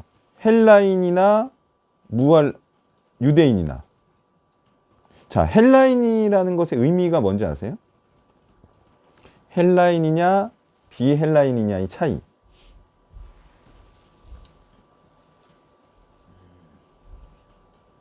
지배층이냐 피지배층. 헬라인이라는 거는 문화인이라는 거예요. 이 당시에. 헬라가 어디 지역이에요? 그리스 지역이죠. 알렉산더가 왜 헬라화를 그렇게 시키려고 했어요? 아리스토텔레스한테 배우니까 이 그리스 철학이야말로 세계를 지배할 매우 우수하고 문화적인 굉장히 철학과 지혜를 사랑하는 그런 학문이었다는 거예요. 그래서 이걸로 세계를 문명화시키려고 했던 거죠. 그러니까 헬라인이냐 아니냐는 무슨 차이라는 거예요? 문화인이냐 야만인이냐를 결정하는. 그래서 자기가 가르치는 자고 존귀한 자이고 쟤네들은 미개한 자이고 나의 가르침을 받아야 되는 자로 나눠져 있었다는 거예요. 이 당시 문화가. 그거를 깨는 것이 복음이라는 거고. 복음을 위하는 자로 살면 헬라인과 비헬라인의 차이를 무색해시키는데 왜? 복음이 진짜 지혜니까. 그러면 복음을 위해서 사는 자와 복음을 위해서 살지 않는 자가 갈리는 거야, 안 갈리는 거야? 이건 갈려야지, 이거는. 이건 헬라인과 비헬라인을 갈리는 것처럼 갈려야 되죠. 어찌 복음을 알지 못하는 자가 지혜를 아는 자이고 또 하나님을 사랑하는 자이고 또 하나님의 긍휼을 받을 자이고 어떻게 그렇게 말할 수 있냐 이거예요. 불법을 자행하는 자이고 땅의 것을 추구하는 자이고 음란하게 행하는 자이고 여전히 하나님의 원수가 된 자로서 하나님을 대적하는 자일 텐데. 예? 자기를 숭배하는 자예요. 우상 숭배하는 자예요. 자, 우리는 이렇게 구별되는 것인 줄 알고 어찌하건 복음을 위하는 자들은 서로 위하고 그리고 서로 사랑하고 서로 도와주는 그런 삶을 살아야 하고요. 그리고 이 원수된 자들을 복음을 위하는 자들로 이렇게 변화시키는 일에 우리가 모든 힘을 우리의 모든 열정을 기울여야 한다는 거예요. 네, 중간사부터 해주세요. 네, 저도 화요일자인데 화요일자에서 좀 생각했던 것들이 많아서 그 중에서 이 세상을 사랑하고 땅의 것을 생각하는 것에 대한 이야기를 좀 한 가지 해보려고 합니다. 다시 살리심을 받았다는 말이 이제 일으키심이라고도 번역이 되는데 실제로 이제 개역 한글에서는 일으키심이라고 번역을 했습니다. 그리고 이 1절, 2절과 같은 이야기들을 로마서도 하고 있고 그리고 이제 골로새서 앞에 2장에서 또 하고 있기 때문에 거기서도 뉘앙스가 거의 다 비슷한 느낌인데 이 얘기를 하는 이유는 이 살리심이란 말이 뭔가 구원을 다 완성해 받았다는 느낌이 절대 아니라 일으키셔서 뭔가 새로운 삶을 시작하는 그런 단어의 느낌이라는 것을 얘기하고 싶은 것이고요. 그 살리심을 받고 새롭게 시작되었다라는 것을 보여주는 것 중에 하나가 오늘 본문에서 땅의 것을 생각하지 말라라는 부분이었는데 이 땅의 것을 구하지 말라는 말과 가장 연결되는 서신서의 다른 구절은 아무래도 세상을 사랑하지 말라라는 말이 될 것입니다. 단어는 다르지만 세상의 것, 땅의 것 같은 뉘앙스죠. 이 세상의 것과 관련돼 생각났던 인물이 데마였는데 이 데마가 또 의미 있는 이유가 골로새서에 데마라는 인물이 나오기 때문에 그렇습니다. 아까 이제 간사님 메시지도 자기의 욕망으로 회개하는 일이 매우 쉽다고 하셨는데 데마가 그걸 딱 보여준 게 뭐냐면 일단 골로새서 4장에서 14절에 인물 두 명이 나옵니다. 14절에 사랑을 받는 의사 누가와 데마가 무난하느니라. 그래서 바울은 골로새서 4장에서 데마라는 인물을 분명히 동역자의 반열에 올려두고 누가와 함께 소개를 했고요. 빌레몬서 1장 24절에서도 바울의 동역자로 데마가 언급이 됐습니다. 그런데 디모데후서 4장 10절 11절에 가게 되면 여기에서 데마가 세상을 사랑하여 떠나갔다라고 하는데 여기서 또 묘한 게 데마는 이 세상을 사랑하여 나를 버리고 떠나갔고 누가만 나와 함께 있는이란 표현을 통해서 골로새서 4장에서 언급됐던 두 인물 누가 데마 중에 데마는 세상을 사랑하 떠나가서 누가만 있다라는 걸 통해 데마가 세상을 사랑해 떠나갔다는 게 더 극대화되고 있습니다. 한때 신실했던 바울과 동역할 정도의 인물일지라도 언제든지 세상을 사랑하여 떠나갈 수 있고 타락할 수 있다는 것이고 그렇기 때문에 오늘 본문에서 그리스도와 함께 살리심이라는 것은 구원이 결코 완성된 게 아니며 구원을 완성하는 이 땅에서 주님과 함께 일으켜진 삶을 끝까지만 지켜야 되는 것이고 지키지 못하면 데마 같은 자도 구원에 이르지 못하게 될 수 있다는 것을 얘기하는 것입니다. 근데 또 한 가지 재밌는 건 뭐냐면 골로새서하고 디모데후서는 쓰여진 지 불과 4, 5년밖에 차이가 안 난 책입니다. 골로새서하고 빌레몬서가 똑같은 시기에 쓰여졌고 이후에 4, 5년 정도 후에 디모데후서가 쓰여졌고 그게 바울의 거의 마지막 서신서로 알려져 있죠. 그러면 데마가 복음을 한때 바울과 함께 신실하게 따르고 동역했다가 세상을 사랑해서 떠난 게 불과 얼마 안 됐다는 얘기입니다. 이걸 보고 되게 무섭다는 생각을 했습니다. 저희 공동체에도 저희를 떠나가고 복음을 떠나갔던 그런 인물들이 있었지만 이 신실했던 사람 한때 열정적이었고 동역했던 사람도 정말 불과 3, 4년 사이에 변해서 세상을 사랑하여 떠나갈 수 있고 그만큼 세상이 우리에게 주는 유혹은 강하다. 오늘 본문에선 그거를 땅에 있는 지체, 사욕, 탐심이라고 하고 있는데 그만큼 우리를 헌신과 신실함과 경건에서 떨어뜨리기 쉬운 것들이기 때문에 정말 경각하고 조심해야겠구나 생각을 했습니다. 네. 자, 새로운 시작이다. 다시 산다는 것은 당연히 새로운 시작이고 또 새로운 것을 위해 산다는 것을 의미하죠. 자, 새 거 만났으면 새로 시작하는 거예요. 자, 그러면 몇 년 걸리는 거예요? 좀 이렇게 될만할 정도 되면 몇 년 정도 해야 이게 좀 그래도 이게 희망이 좀 보이고 좀 이거 가지고 좀 먹고 살만하고 이렇게 되는 거죠.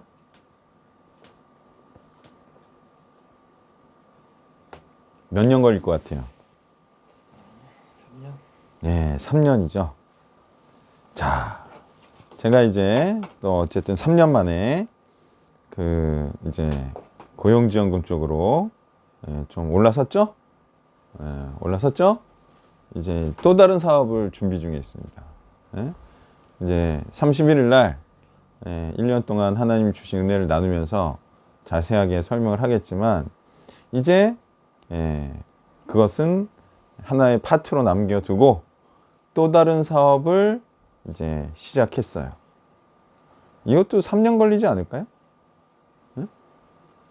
새로운 거 시작하면 기본적으로 3년 걸립니다.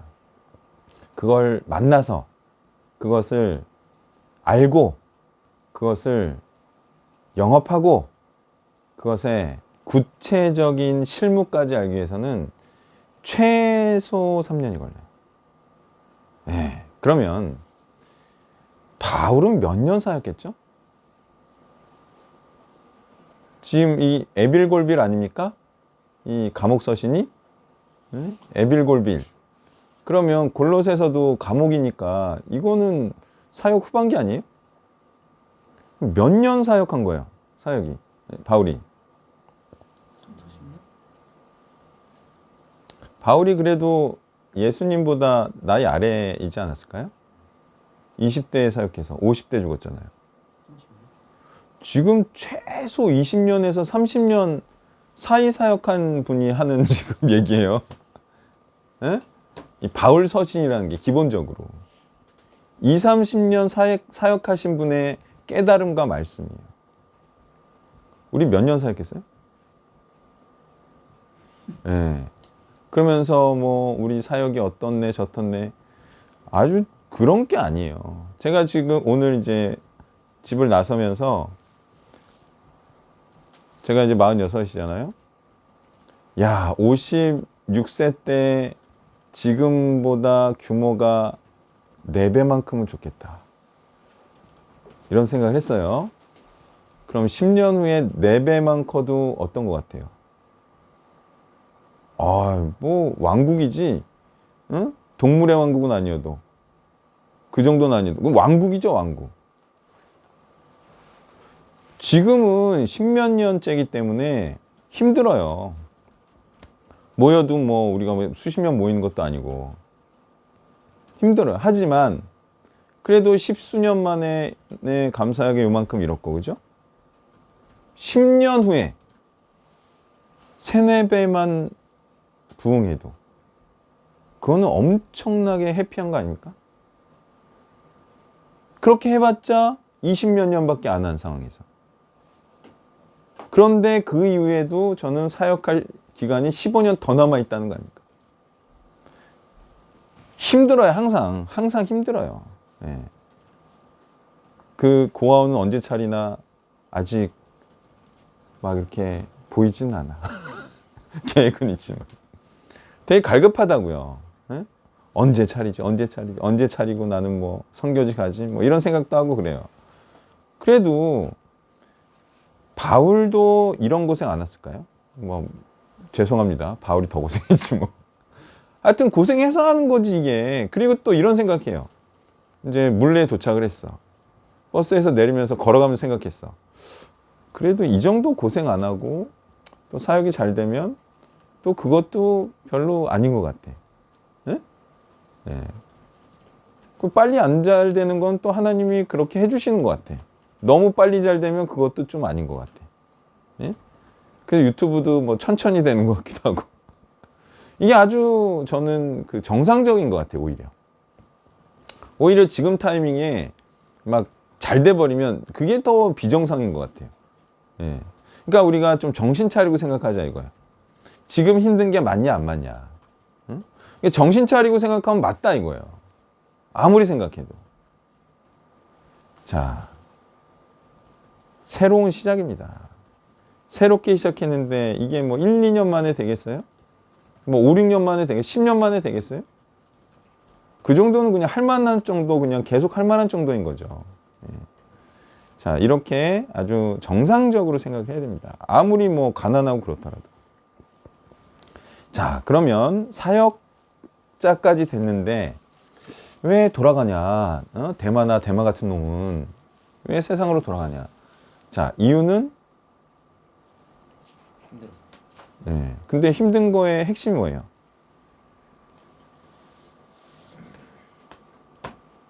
힘든 거의 핵심. 저렇게 처량하게 살다가 끝날 것 같은? 그러니까. 그게 이제 지금 말한 건 뭐냐면, 잘 안 될 것 같은 이에요. 잘 안 될 것 같은을 말한 거야. 근데 이것보다 더 현실적인 게 있어요.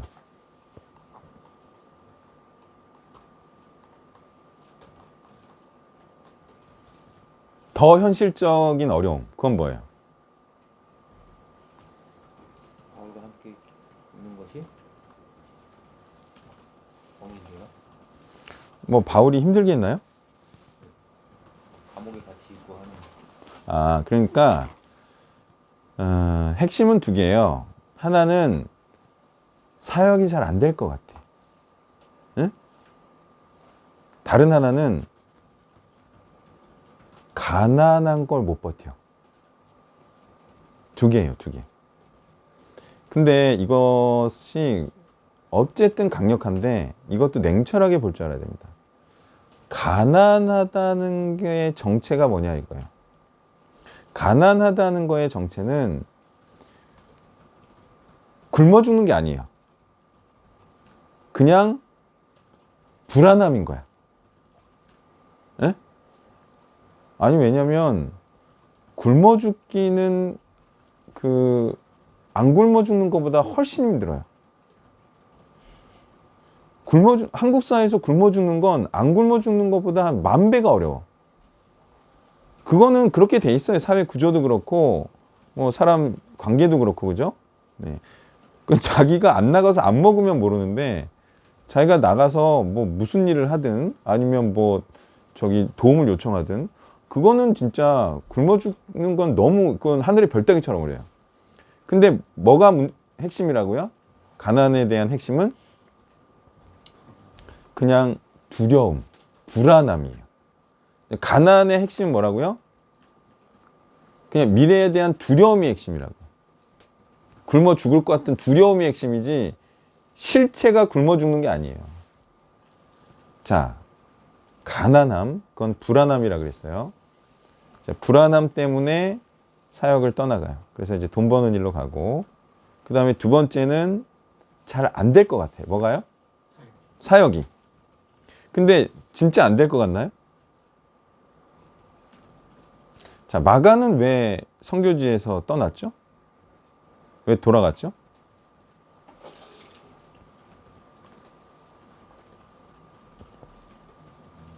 안 될 것 같아서 떠난 거예요? 아니면 뭐 때문에 떠난 거예요?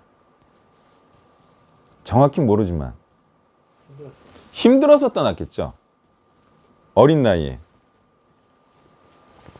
그러니까 이거를 나이를 다 살고 보면 이게 될지 안 될지 보일 거 아니에요. 그죠? 근데 젊은이들은 이게 안 보이잖아요. 그러니까 안 될 것 같은 거지.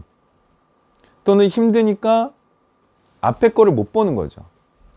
근데 이걸 인생을 다 살고 보면 이게 그 힘든 순간을 몇 번 겪으면 마침내 된다는 거를 거가 보일까요? 안 보일까요? 다 살고 나면. 보이죠? 근데 안 살면 안 보인다 이거예요, 이게. 그래서 힘들면 안 될 것 같아. 그 고비를 넘어서면 분명히 되는데 그 고비를 넘어서 본 적이 없으니까 이게 안 되는 줄 아는 거예요. 그 예전에 그 혁신이가 떠날 때 결정적인 제 한마디로 떠났습니다. 에? 아마 그걸 거예요. 뭐라 그랬죠, 제가? 근데 과외에서 화장실에서 카톡으로 답한 거예요. 야, 어쩌면 우리 시대에는 안 될지도 모르겠다. 잘 안 될지도 모르겠다. 예, 그 말에 걔가 아마 그 주에 걔가 배신했으니까 그게 걔한테 컸을 거예요, 그죠? 그때는 몰랐지만 걔 성향상으로도. 그때 그런 말씀하셨다는 건 혁신이가 그때 뭐 사역에 대해서 좀 그래도 뭐 긍정적인 신호를 던졌다. 아니 그냥 한 말이지. 그냥 한 말이지. 걔가 뭐 어떤 시험이 들었다 이런 것도 내가 몰랐을 때 내가 신뢰를 했으니까 야 어쩌면 우리 시대 때는 이게 잘 되지 않을 수도 있겠다. 내가 이런 말을 했거든. 그러니까 지금 생각해 보면 그게 걔한테 치명적인 거지. 걔는 자기 사는 동안에 잘 되고 싶고 사는 동안에 빛을 보고 싶고 사는 동안에 뭐 우리 단체가 뭐 엄청나게 부흥해가지고 자기도 이렇게 뜨고 싶은데 그 자기는 이제 이런 식의 스타일로 걔는 안 하고 걔는 이제 외워가지고 화려하게 이렇게 하는 또 스타일로 그렇게 이제 변화를 줬는데 걔가 이제 그런 의도인지는 몰랐을 때 그 말이 걔한테는 떠나는데 마음을 딱 굳히게 했을 거라는 거예요. 예. 그러니까 이제 그 잘 되고 싶은 거죠. 근데 잘 될 것 같지 않아. 아무래도 이 사역이라는 게 왜냐하면 화려하지 않아. 스포트라이트를 받지 않아. 그럴 때 젊은이들이 그만둔다 이거죠. 네. 그래서 이제 그 수복이도 떠난 게 그거 아닙니까? 이렇게 사역해선 사람을 많이 모을 수 없을 것 같아. 이게 핵심이었어요. 사실은. 이런 식으로 말하자면 너무 관계 유도를 안 하고, 응? 그리고 사람한테 어떻게 잘 대해주지 않는 구조로는 아무리 말씀이 옳더라도 그거는 사역이 잘 돼서 이 어려움을 이제 해소시키지 못할 것 같다라는 판단이 핵심이었던 것 같아요. 여러 가지 우리가 정보를 수집해 보면, 그러니까 뭐예요? 사역의 자리에서 떠나는 이유 또는 이 말씀의 자리에서 떠나는 이유는 잘 될 것 같지 않다요. 그럼 어떻게 되는 거예요? 딱 두 가지 경우로 알 수 있죠. 그러면 어떤 식의 변화를 깨하는 거예요? 사람을 모으는 쪽의 말씀으로 완화시키는 거죠. 그러니까 사람을 치지 않죠. 사람을 격려하고 사람을 마음을 이제 부스팅, 힘나게 격려해주는, 독려해주는 그런 메시지로 가는 거죠. 이제 우리가 너무 이제 사실은 쉽게 하나님의 올바른 말씀 전해야 된다, 이 기준을 낮추지 말아야 된다, 왜곡시키지 말아야 된다 했지만 실제로 경험하니까 그런 식의 간단한 논리가 아니라는 걸 우리가 알게 됐죠. 그러니까 어찌 보면 그 정말 젊은이 때, 혈기왕성할 때 정말 창창한 미래, 이 땅에서 그래도 한번 이름을 내고 사역자로서 유명한 목사가 되고 설교가 되고 싶은 그런 욕망을 내려놔야 된다는 것까지 포함한다는 거죠. 그냥 평생을 가난하고 평생을 무명의 사역자로 살더라도 이 올바른 말씀을 그냥 이 많은 사람들의 어떤 그 천근과 같은 무게, 사람들의 이 비방 또는 사람들의 그 뭐예요? 이 치는 메시지를 하는 메신저를 보고 받는 느낌이 뭐예요? 주는 느낌이 뭐예요? 그런 청중이 주는 느낌이. 자기들을 치는 설교가에게 느끼는 느낌이 뭐예요? 청중들이.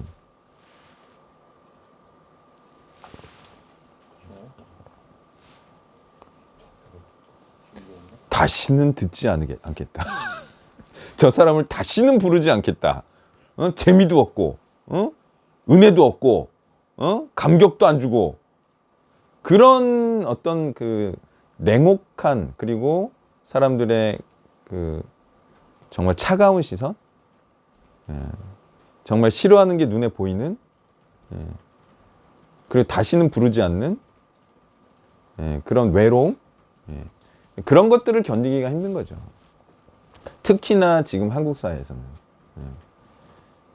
그냥 온기만 느끼려고 하고, 그러니까 힘든 자기를 위해주는 그런 위로의 메시지만 들으려고 하는 그런 청중들 앞에서는 그걸 견디기가 힘들겠죠. 자, 그럴 때 느끼는 감정이 뭐냐? 사역이 잘 안 될 것 같다는 거예요. 사역이 잘 안 될 것 같다. 그렇죠. 근데 이게 30년은 두고 봐야 됩니다. 과연 누가 웃을 것인가? 네? 그걸 볼 줄 알아야 돼요. 그냥 당장 1년, 5년, 10년 생각하니까 이게 안 될 것 같잖아요. 아니요, 저는 오히려 지금 그게 현실로 이루어지고 있는 것 같지 않아요? 우린 너무 좋은 시대에 태어났어요. 그런 메시지가 흥하는 시대에 우리가 있었어요. 그리고 몇 년 동안은 우리가 정말 달걀로 바위를 치듯 정말 그런 쉬운 구원론과 싸워왔어요. 근데 지금은 또 느낌이 달라요. 지금은 오히려 이 심판의 메시지를 약간 해도 되는 지금 그런 분위기예요. 예. 이게 바로 하나님의 도우심이라는 거거든요. 운이 좋은 거죠, 우리가. 우리가 지금 뭐 쓰리 맛을 다 보고 있어. 어? 이런 맛 저런 맛. 이제 앞으로 계속 심판의 메시지가 이 힘을 받는. 그게 또 뭐가 그걸 증명해 주는지 아세요? 지금 영화들 보면 다 지구 멸망이야. 오늘도 지구는 멸망했다. 다 멸망의 메시지라니까요. 예. 뭐 지옥도 그렇고, 그죠? 지구는 계속 오늘도 멸망, 내일도 멸망, 어제도 멸망. 멸망을 향해 달려가고 있다라는 메시지를 영화도 도와주고 있어요. 어때요? 뭐가 될 것 같아요? 결국은 시점만 길게 잡으면 심판의 메시지가 승리해요. 예. 근데 불과 5년, 7년 전만 해도 분위기는 심판의 메시지가 안 될 것이다라는 100%의 확신을 심어줬잖아요. 그게 뭐예요? 짧은 관점. 자기가 살아가고 있는 이 현재 시대적 관점에서만 보는 근시대적인 사고가 청년들에게 있는 거예요. 청년들. 길게 봐야 돼요. 길게. 100년 보는 것도 아니고요. 1000년 보고 2000년을 보는 거예요. 그게 우리가 구약 보면 그냥 드러나고 있지 않아요? 그냥 잘 되는 시대에 잘 될 거라는 메시지가 통했고, 그죠? 안 될 때에는 또 어떤 메시지가 통해요? 심판받고. 응. 이게 우리가 심판받은 거다. 그러니까 우리는 잘 될 거다. 이런 메시지가 또 통하죠. 그러니까 지금 우리가 잘 되다가 불과 10년 전까지만 해도 잘 됐잖아요. 그러니까 우리가 어렸을 때 잘 된 거예요. 그죠? 한국교회가. 그러다가 우리가 성인 되니까 한국교회가 안 되죠. 그럼 또 이제 어떻게 될 것 같아요? 불과 1, 20년 후에는. 또 잘 되는 거예요. 이건 불을 보듯 뻔해요. 예. 물론 안 될 수도 있어. 지금 분발 안 하면. 예. 어쨌든 잘 될 확률이 훨씬 커요. 그랬을 때, 안 됐을 때 힘쓴 사람들이 어떻게 되는 것 같아요? 영웅이 되는 거예요. 그때는. 그리고 난세의 영웅이 나는 거고. 이 어려울 때 우리가 계속 삽질을 해야 됩니다. 그러면 나중에 잘 될 때 어마어마하게 잘 돼 있어요. 우리 좋은 얘기는 아니지만 경쟁업체들이 다 쓰러져 가고 있잖아요. 네? 근데 우리는 그래도 점점 되고 있잖아요. 비전도 크고 굉장히 좋은 거예요. 단 지금의 어려움을 이겨내야 됩니다. 몇 번만 이겨내면 돼요. 지금 제가 알기로는 뭐 어쨌든 한 3번 정도라고 보죠. 어려움이 3번 있었는데 지금 3번째 어려움을 이겨냈잖아요. 지금 상황에서 이겨냈다라고 보여져요. 이겨냈고 그러면 3, 7 아닙니까? 이제 4번 남았어.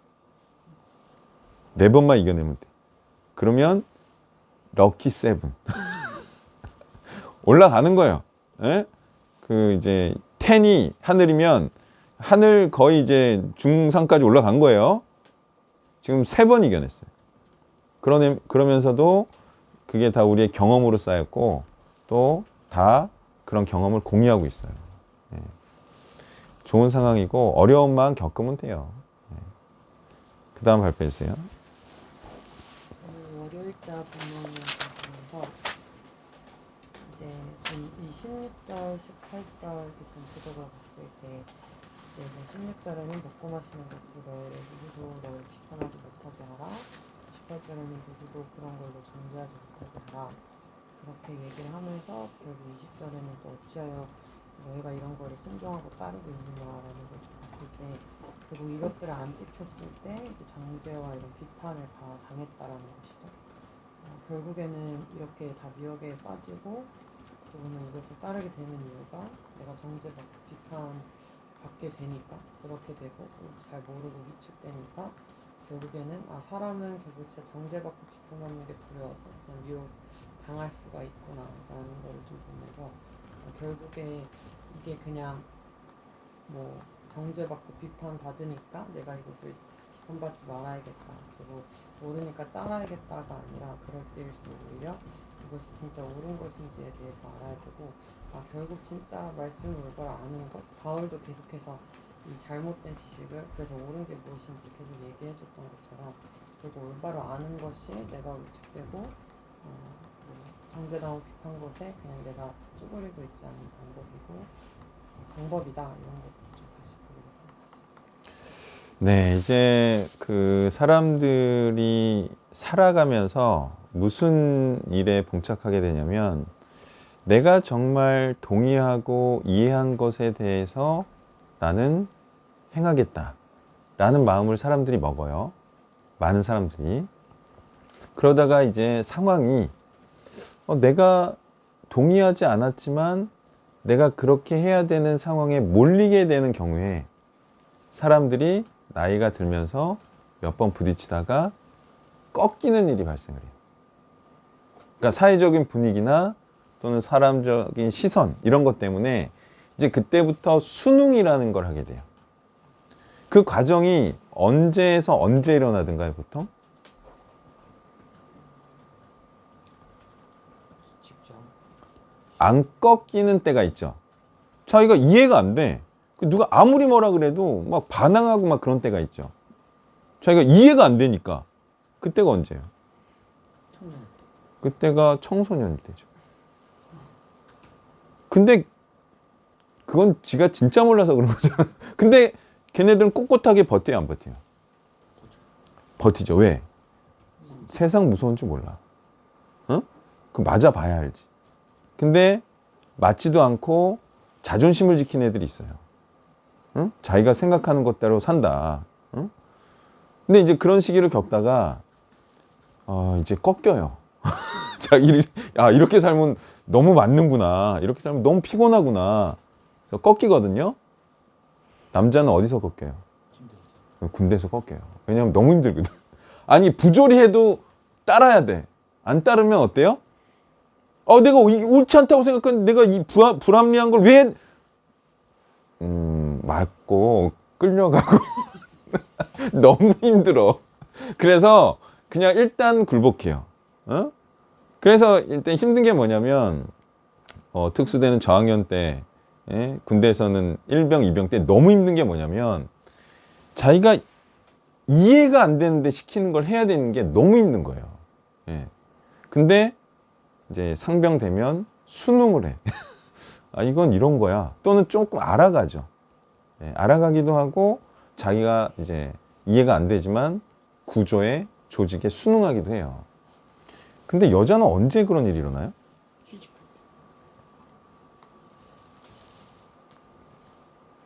여자는 언제 그런 일이 일어나죠?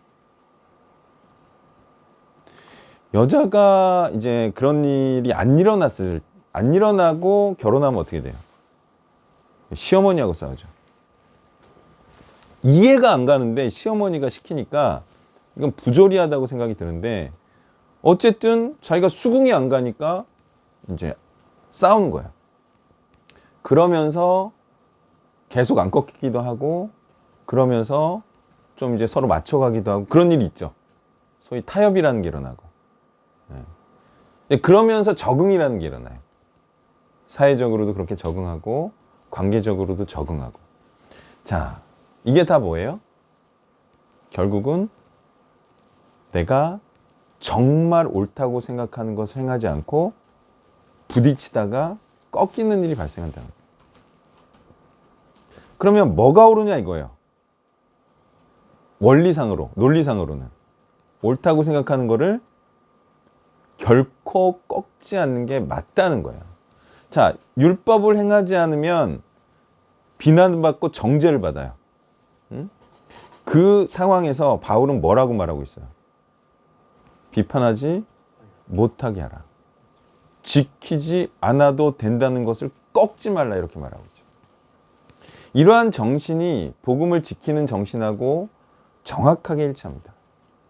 자, 우리가 복음만을 위해서 살 때 정죄를 세상 사람들로 받아야 안 받아요? 받죠? 받아요.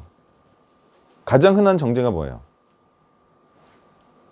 이 새끼들이, 정지하는 이 새끼들이, 복음을 위해 사는데 이 새끼들이 욕하고, 응? 뭐라고 욕해요? 이 새끼들이 대놓고는 말 못하고 이런 식 우회적으로 말해요. 결혼은 했나요? 그죠?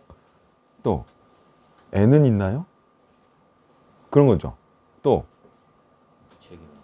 와이프는 동의하든가 이딴 식으로 말한 거지. 이 새끼들 그렇게 말하면 내가 못 올 줄 알아? 응? 다 알아. 뭐예요? 그렇게 돈 벌어서 집에도 안 갖다 주고 사역을 위해서 닦았으면 가정은 어떻게 하냐 이런 거잖아요. 그런 비난에 굴하지 말고 계속 복음을 위해서 살라 이런 거죠. 네? 아니 심지어는 아내가 비난해도 그래 안 그래요? 내가 복음을 위해 살겠다는데. 네?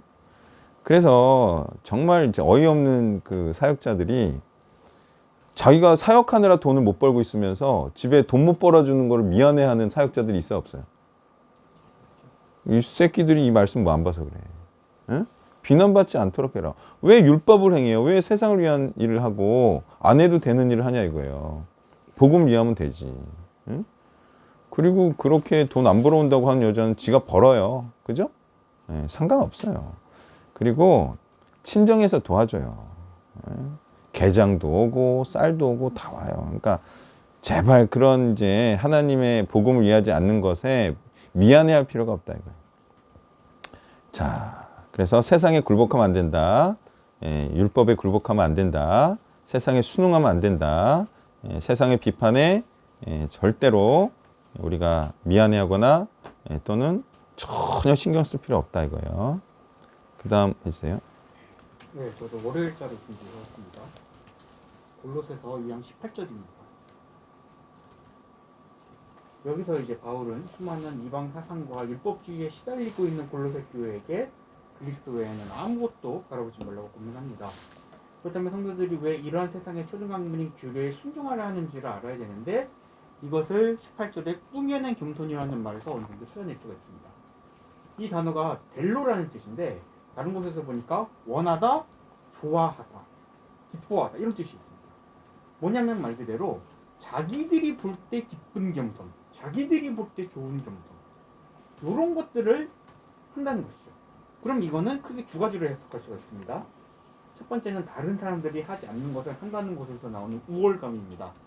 뒤에 보면은 이제 그가 그 본 것에 의지하여 그 육신의 생각을 따라 헛되이 거정하고 라고 되어 있는데 이거를 원어를 좀 더 그 직설적으로 해석을 하니까 본 것에 도취되어 육신의 생각을 따라 거만하게 여기다 헛되이 이렇게 해석되는 것만으로도 이제 이 사람이 말 그대로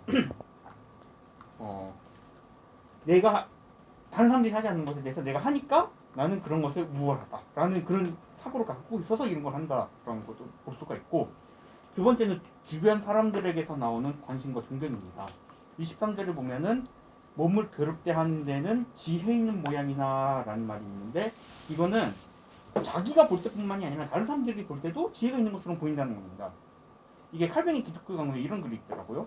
그것이 사람들의 눈에 아무리 거창하고 화려하다고 하더라도 아무런 가치가 없다.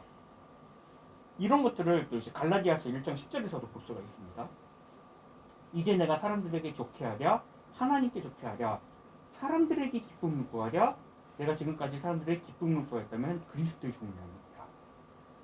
결국 이거는 하나님께서 직접 공급하시고 자라게 하시는 것 곧 나중에야 완전히 드러날 보이지 않는 것을 기뻐하지 않고 당장에 보이는 것들과 자신에게서 기쁨을 찾기 때문에 이런 일이 벌어진다라는 걸 얘기해주고 있습니다.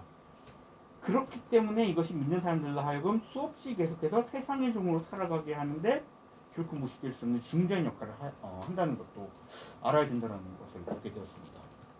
네, 여기서 이제 꾸며낸 겸손이 나와요. 이게 뭐를 의미하는 것 같아요? 어떤 식의 겸손을 말하는 것 같아요? 내가 보기 좋은 겸손. 자, 이제 같은 의미로 천사 숭배 같은 게 나오죠? 이게 무슨 겸손이에요, 이게? 우리는 하나님을 숭배하는 것조차도 부족하고 죄된 자니까 우리는 천사를 숭배하는 게 맞다. 이렇게 하는 거예요. 이게 이제 어떤 과예요? 딱 뉘앙스가 그 과잖아요. 뭐예요? 우리는 부족하고 우리는 죄인이고 우리는 아무것도 할 수 없고 우리는 하나님 앞에 뭐 다가갈 수도 없고 너무 부족하고 이런 과잖아요. 이게 꾸며낸 겸손이래요. 예? 사실 겸손한 건 아니야. 근데 안 하려고, 하나님께 안 나아가려고, 하나님이 기쁘시는 행동을 함으로 하나님과 함께 행하고 동행하고 담대하게 행하지 않으려고. 이게 뭐예요? 안 하려고 하는, 나는 부족합니다, 나는 죄인입니다. 이게 다 뭐예요? 이게 안 하려고 하는. 에? 이제 이게 뭐예요? 뭐 항복하고 포기하죠. 그러니까 항복하면 어떻게 해요? 그러니까 이제 빌빌거리는 거죠. 나는 뭐 포로입니다. 난 죄인입니다. 겸손해 안 겸손해? 난 죄인입니다. 겸손해 안 겸손해요? 되게 겸손해 보이는데 이건 안 하려고. 하나님의 말씀에 순종하고 굴복해서 하나님의 말씀을 행하는 게 겸손인데 이거는 그 겸손이 아니야.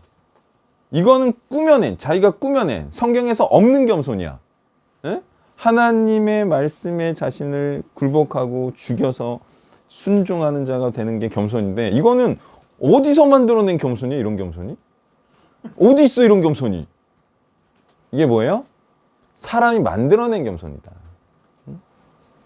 이런 겸손은 없다. 역시 죄된 사람들이 창조해낸 거다. 자, 그 다음에 또 꾸며낸 겸손이 또 하나 나오죠. 어디에 나와요? 몸을 괴롭게 하는 거. 23절에 또 겸손이 나오고 거기에 또 비슷한 얘기로 몸을 괴롭게 하는 게 나오죠. 자, 이건 뭘 의미하죠? 금식. 금욕주의적 절제 생활을 의미합니다. 이걸 다른 말로 뭐라고 부르면 좋을까요? 이거 겸손 아니에요. 하나님 말하는 겸손은 뭐라 그랬어요? 하나님 말씀에 순종하는 거라 그랬어요. 근데 여기서 23절에 나오는 자의적 숭배죠. 그리고 여기 나오는 겸손은 이거는 진짜 겸손이 아니라는 거예요. 몸을 괴롭게 하는 거예요. 사람들이 보면 금욕주의하고 절제 생활하는 사람 보면 겸손해 보인다 이거예요. 마치 순종해 보이는 것처럼 보이기도 해. 왜? 고난 받으니까. 근데 사실 아니에요. 왜? 이런 거는 성경에서 말한 고난이나 성경에서 말하는 절제가 아니에요. 이런 금욕주의적 절제 생활은 성경에서 말하는 절제, 오래 참음, 고난받음이 아니에요. 왜 아닐까요? 그리스도의 복음을 전함으로써 나오는 고난. 그죠? 이거 복음을 위함으로 받는 고난이 아니기 때문에, 복음을 위해서 하는 절제가 아니기 때문에 이걸 뭐라고 말하냐면 쓸데없는 절제다. 쓸데없는 고난받음입니다. 이걸 일컬어 또 꾸며낸 겸손이라고 하는 거죠. 그러니까 오늘도 내 오래전에 정말 그 세상 1년 차에서 정말 개똥밭에 구를 때 만났던 송 선생이랑 오랜만에 새로운 사업을 위해서 연락을 했는데 그 친구한테 딱 질문하니까 이러더만 마음 공부하고 있습니다. 네? 네. 돌을 닦는 친구라서 아니 왜 돌을 닦아요? 왜 마음 공부 왜 하는 거야? 왜 수도사가 되는 거예요? 왜 절에서 왜 목탁을 두드리는 거예요? 왜? 그럼 왜 하는 거예요 도대체? 이유가 뭐예요? 수도사가 왜 수도를 닦죠? 뭔가 깨달으려고. 근데 그 친구들이 깨달으려면 공부를 해야 되는데 왜 이렇게 명상을 하고 폭포를 맞고 왜 고행을 하냐 이거 제 말은. 계단을 올라가고. 번잡하고 바쁠 때는 잘 정리가 안 되는 것 같아요. 좀 조용히 정리하고. 그것도 뭐 2-3시간이고 일주일이지. 머리 좀 이기 싫어. 그게 복음을 위한 고행이 아니라는 거죠. 그냥 실체가 뭘까요? 잘 생각해 보세요. 그런 말하자면 말을 안 하고 또 맛있는 걸 안 먹고 또는 뭐 자기가 취미 생활도 안 하고 자기가 즐거워하는 일을 안 하면 이게 왜 좋다라고 생각을 할 거냐는 거예요, 제 말은. 아니 그 시간에 복음을 위한 활동을 하면 더 좋은 거 아니에요? 그렇게 자기가 좋아하는 거 그냥 절제하면 뭔가 좋다라는 생각을 하는 거예요. 근데 그 실체가 뭐예요? 정작 해야 될 그렇게 거를 무언을 하고 좋아하는 걸 안 하고 뭐 이렇게 맛있는 음식을 안 먹고 그러면은 뭐가 좋은 거죠? 눈치가. 그 무상태로 돌아가는 거 아니에요? 무상태로 돌아가죠. 무슨 얘기냐면요. 아무 좋을 게 없어요. 자, 그러다가 돌을 7년 닦다가 무언도를 닦았어요. 그러다 한순간에 어때요? 그 나오죠. 코미디에서 나오고 한순간에 무너지죠. 아무것도 없는 거예요. 7년 동안 아무것도 안 한 거예요. 그거는. 아니 상식적으로 생각해 봐요. 7년 동안 말을 안 해. 내 마음을 비웠어. 무의 상념으로 돌아가죠. 그거는 아무것도 없는 거예요. 말 그대로 무예요, 무. 아니 이거를 뭘 채우든가 그죠? 뭐 지식을 채우든가 뭐 몸을 뭐 다 근육으로 채우든가 해야 되는데 무로 돌아가는 아무 쓸데없는 행위라는 거예요, 제 말은.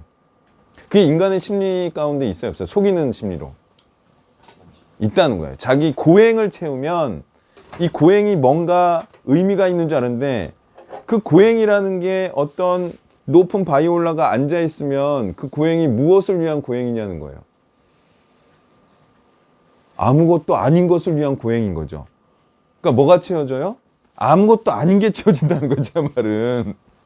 이게 꾸며낸 겸손이에요. 예. 그냥 복음을 위해서 고난을 채우라는 말을 하고 있는데, 복음을 위한 순종을 말하고 있는데, 이런 꾸며낸 겸손, 이건 지혜 있는 모양 보이죠? 같아 보이죠? 예? 수도승이나 중들 보면 있어 보이잖아요.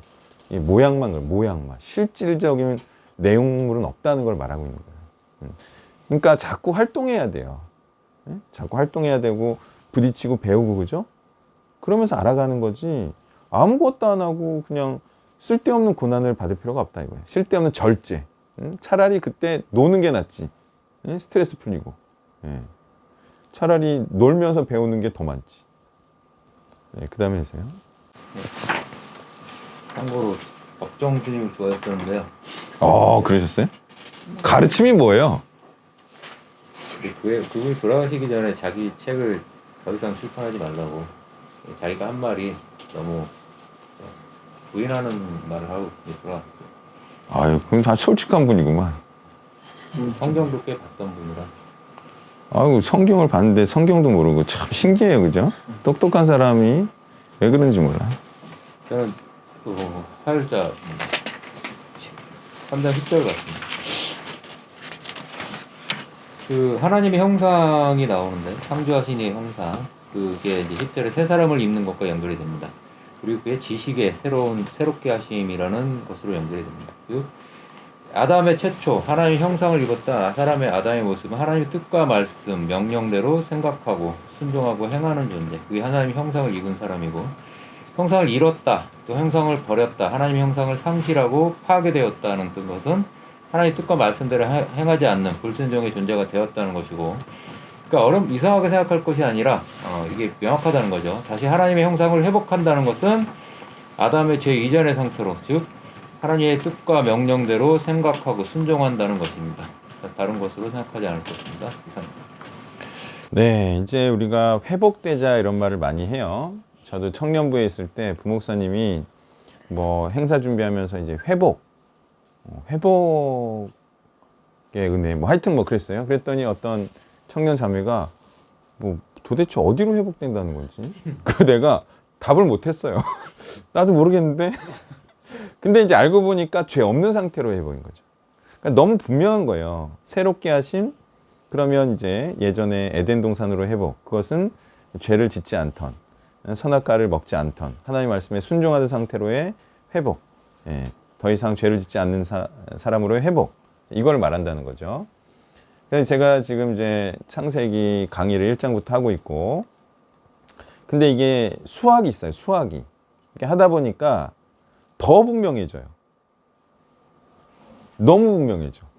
아, 이게 하나님의 목적은 죄를 짓지 않는 그런 의인들을 낳는 것. 다시 말해 언약을 지키는 언약의 후손을 낳는 것이 하나님의 원래부터의 뜻이었고, 그게 아브라함으로부터 다시 시작했고, 이게 이제 뭐 다윗과 다윗의 후손인 그리스도로 이 하나님의 언약이 이루어지고 있구나.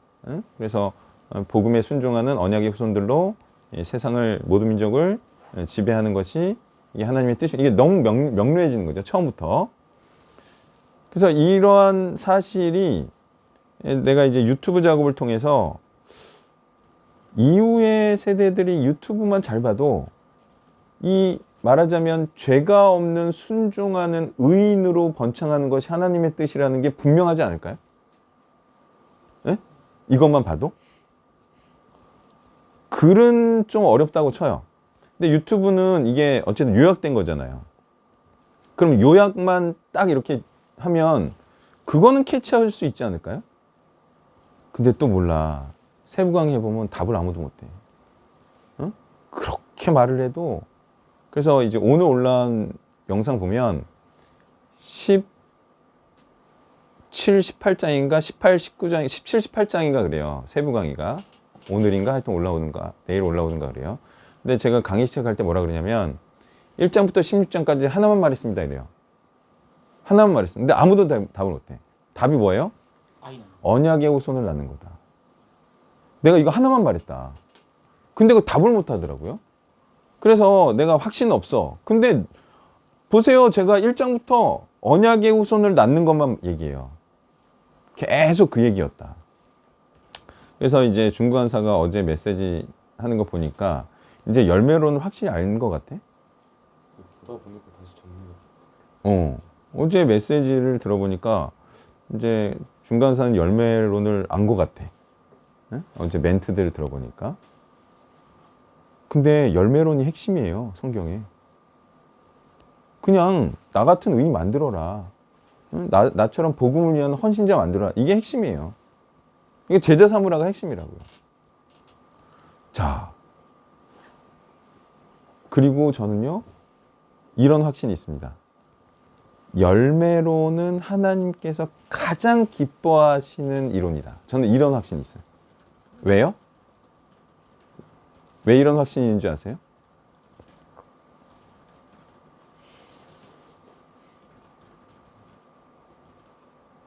이게 말하기 제일 힘든 이론이에요. 누구에게? 순종하지 않는 자들에게. 제일 싫어해요, 이걸. 다시 말해서 하나님과 원수된 자들은 이 이론을 제일 싫어합니다. 그럼 반대로 누구는 좋아하시는 거예요? 하나님은 이 이론을 가장 좋아합니다. 왜? 이게 가장 하나님을 위한 이론이에요. 이거보다 하나님이 더 좋아하시는 게 뭐가 있어요? 근데 이 이론을 싫어하는 이유가 뭐죠? 믿겨지지 않을 정도로 힘들어. 네? 이건 철저하게 하나님 입장에 생각하지 않으면 사람 입장에서는 불만이 나올 수밖에 없어요. 왜냐하면 인간의 입장은 뭐예요? 구원받으려는 입장이에요. 하나님은 하나님이 영광되려는 입장이거든요.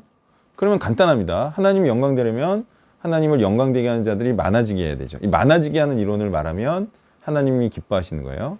근데 구원을 더 타이트하게 어렵게 하면 할수록 구원을 위하고 인간을 위하는 입장에서는 싫어하는 거죠. 네. 구원을 가장 타이트하게 만든 게 열매론이죠. 정말 힘들지 않아요? 이거는요, 어마어마하게 사실 인간 입장에서 보면 말도 안 되게 힘든 이론이에요. 왜냐하면 내가 제자를 낳았잖아요. 얘도 제자를 낳지 않으면 나도 열매가 없는 셈이 되어버리는 거예요. 근데 얘가 낳잖아요. 얘도 안 낳아도 열매가 없는 거예요. 어마어마하게 있는 거예요. 그러니까 이게 어쨌든 내가 한 명 아브라함처럼 낳았어. 너무 힘들죠. 근데 얘가 그래도 얘가 다음에는 12명 정도 낳아줘야 돼. 어느 순간엔 터져야 돼요. 이게 이제 구약이 그거 말하잖아요. 누가 어느 정도 낳았는데 거기서는 또 없어지고 또 없어지고 자꾸 없어지고 계속 하나만 남잖아요. 그러니까 굉장히 힘든 거예요, 이게. 예. 어쨌든 그리스도의 가문에 들어가면 가능하다. 그리고 제가 계속 말하지만 끝까지 하면 된다. 이게 어려운 이론이지만 결국 성경이 말하는 거는 끝까지 낙심하지 않고 하면 열매를 한다. 그러니까 그거잖아요. 그때 말한 것도 좋은 열매면 좋은 열매 맺는다. 그죠? 나쁜 나무면 좋은 열매 못 맺는다. 이거죠. 그러니까 간단하게 생각하면 돼요. 좋은 열매는 맺는다. 끝까지만 하면 반드시 맺는다. 그래서 사역자 중에서 사역자 안 낳은 사람들이 거의 없어요. 사실은. 그러니까 이론만 정확하게 하고 그랬으면 거의 없어요. 뒷다리 뒤로 가더라도 잡아. 예, 어떻게 하든 걸린다 이거예요. 자, 그러면 열을 세겠습니다.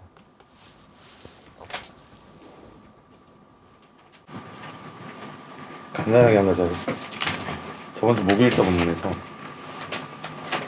4절 5절인데 너희의 믿음과 성도에 대한 사랑을 들었으며 너희를 위하여 하늘에 쌓아둔 소망으로 말미암으라. 바울 믿음, 소망, 사랑에 대해서 열거하는 부분들이 몇 군데가 있는데 우리가 흔히 알기로는 고린도전서 13장 같이 사랑이라는 거 우선순위에 두는 부분이 많은데 여기는 소망이라는 걸 베이스로 깔고 있는 그런 부분입니다. 그래서 구체적인 인과관계는 믿음과 성도에 대한 사랑이 있는데 그게 소망으로 말미암음이니라는 말인데 헬라어 원어로도 이 소망의 근거에서 믿음과 사랑을 행할 수 있다. 즉 하늘에 쌓아둔 소망, 내가 하늘나라에서 영원히 영생할 수 있다는 소망이 있기 때문에 믿음과 사랑을 행할 수 있다는 것이 보여진 거거든요. 돌아봤을 때 우리가 믿음과 사랑을 행하지 못하는 이유는 아까워서거든요. 아깝고 피해보고 내가 죽을까봐. 근데 우리가 진짜 영생할 거란 소망이 있으면 막말로 사실 뭐가 아깝겠습니까? 그래서 구원에 대한 소망, 영생의 소망이 분명하게 있어야지만 할 수 있고 이 믿음과 사랑을 행하지 못한다는 것은 영생에 대한 소망이 명확하지 않은 사람이라는 것을 가능하게 해준다는 얘기를 생각합니다. 네, 이게 하늘 소망이 있으면 투자를 어디다가 하냐? 하늘에서 같이 살 사람들에게 투자를 하겠죠. 예. 그게 이제 성도에 대한 사랑이고, 너희의 믿음, 신실한 자들을 향한 투자. 이게 사랑이잖아요. 그거는 하늘의 소망을 두고 하늘에서 이웃으로 살아갈 자들에 대한 사랑이고 투자죠. 자, 보면은 제가 몇 장이요? 22장인가 23장 이제 강의를 보면 창세기 부활 신앙에 대해서 설명을 해요. 그러니까 아브라함이 이삭을 죽이려고 할 때 부활할 것임을 믿었죠. 그러면 부활 신앙이 있으면 어떻게 해요? 죽는 걸 두려워하지 않아요. 부활 신앙이 없으면 죽는 걸 두려워하죠. 이걸로도 부활 신앙이 있냐 없냐를 알 수 있어요, 없어요? 알 수 있어요. 그러니까 제가 말하는 건 이거예요. 이 타이밍에 죽는 게 복음을 위한 거야. 했을 때는 두려워하지 않아야 부활 신앙이 있는 거고 언제 어느 순간에도 죽음에 대한 두려움이 있는 사람은 부활 신앙이 없어요. 그러니까 그러니까 죽기까지 충성하지 않으면 구원을 못 받는다는 얘기예요. 그러니까 이제 수준을 알아야죠. 구원받는 수준을. 그렇게 부활 신앙을 설명함을 통해서도 우리가 구원받는 수준을 알 수가 있어요. 그냥 정말 목숨까지도 드리는 자만이 구원받는다. 너무나 분명해지죠? 열을 세겠습니다. 네, 기도하고 마치겠습니다. 하나님, 참으로 이 악한 세상에서 복음의 빛을 비춰주시고 그 빛을 따라오라 하시는 하나님, 이 빛이 비록 좁은 길이라도 그것이 구원의 길이니 우리가 아무리 힘들고 어려운 길이라 하더라도 그 길만 따르는 참된 그리스도의 제자가 되길 원하며 예수님의 이름으로 기도했습니다. 아멘.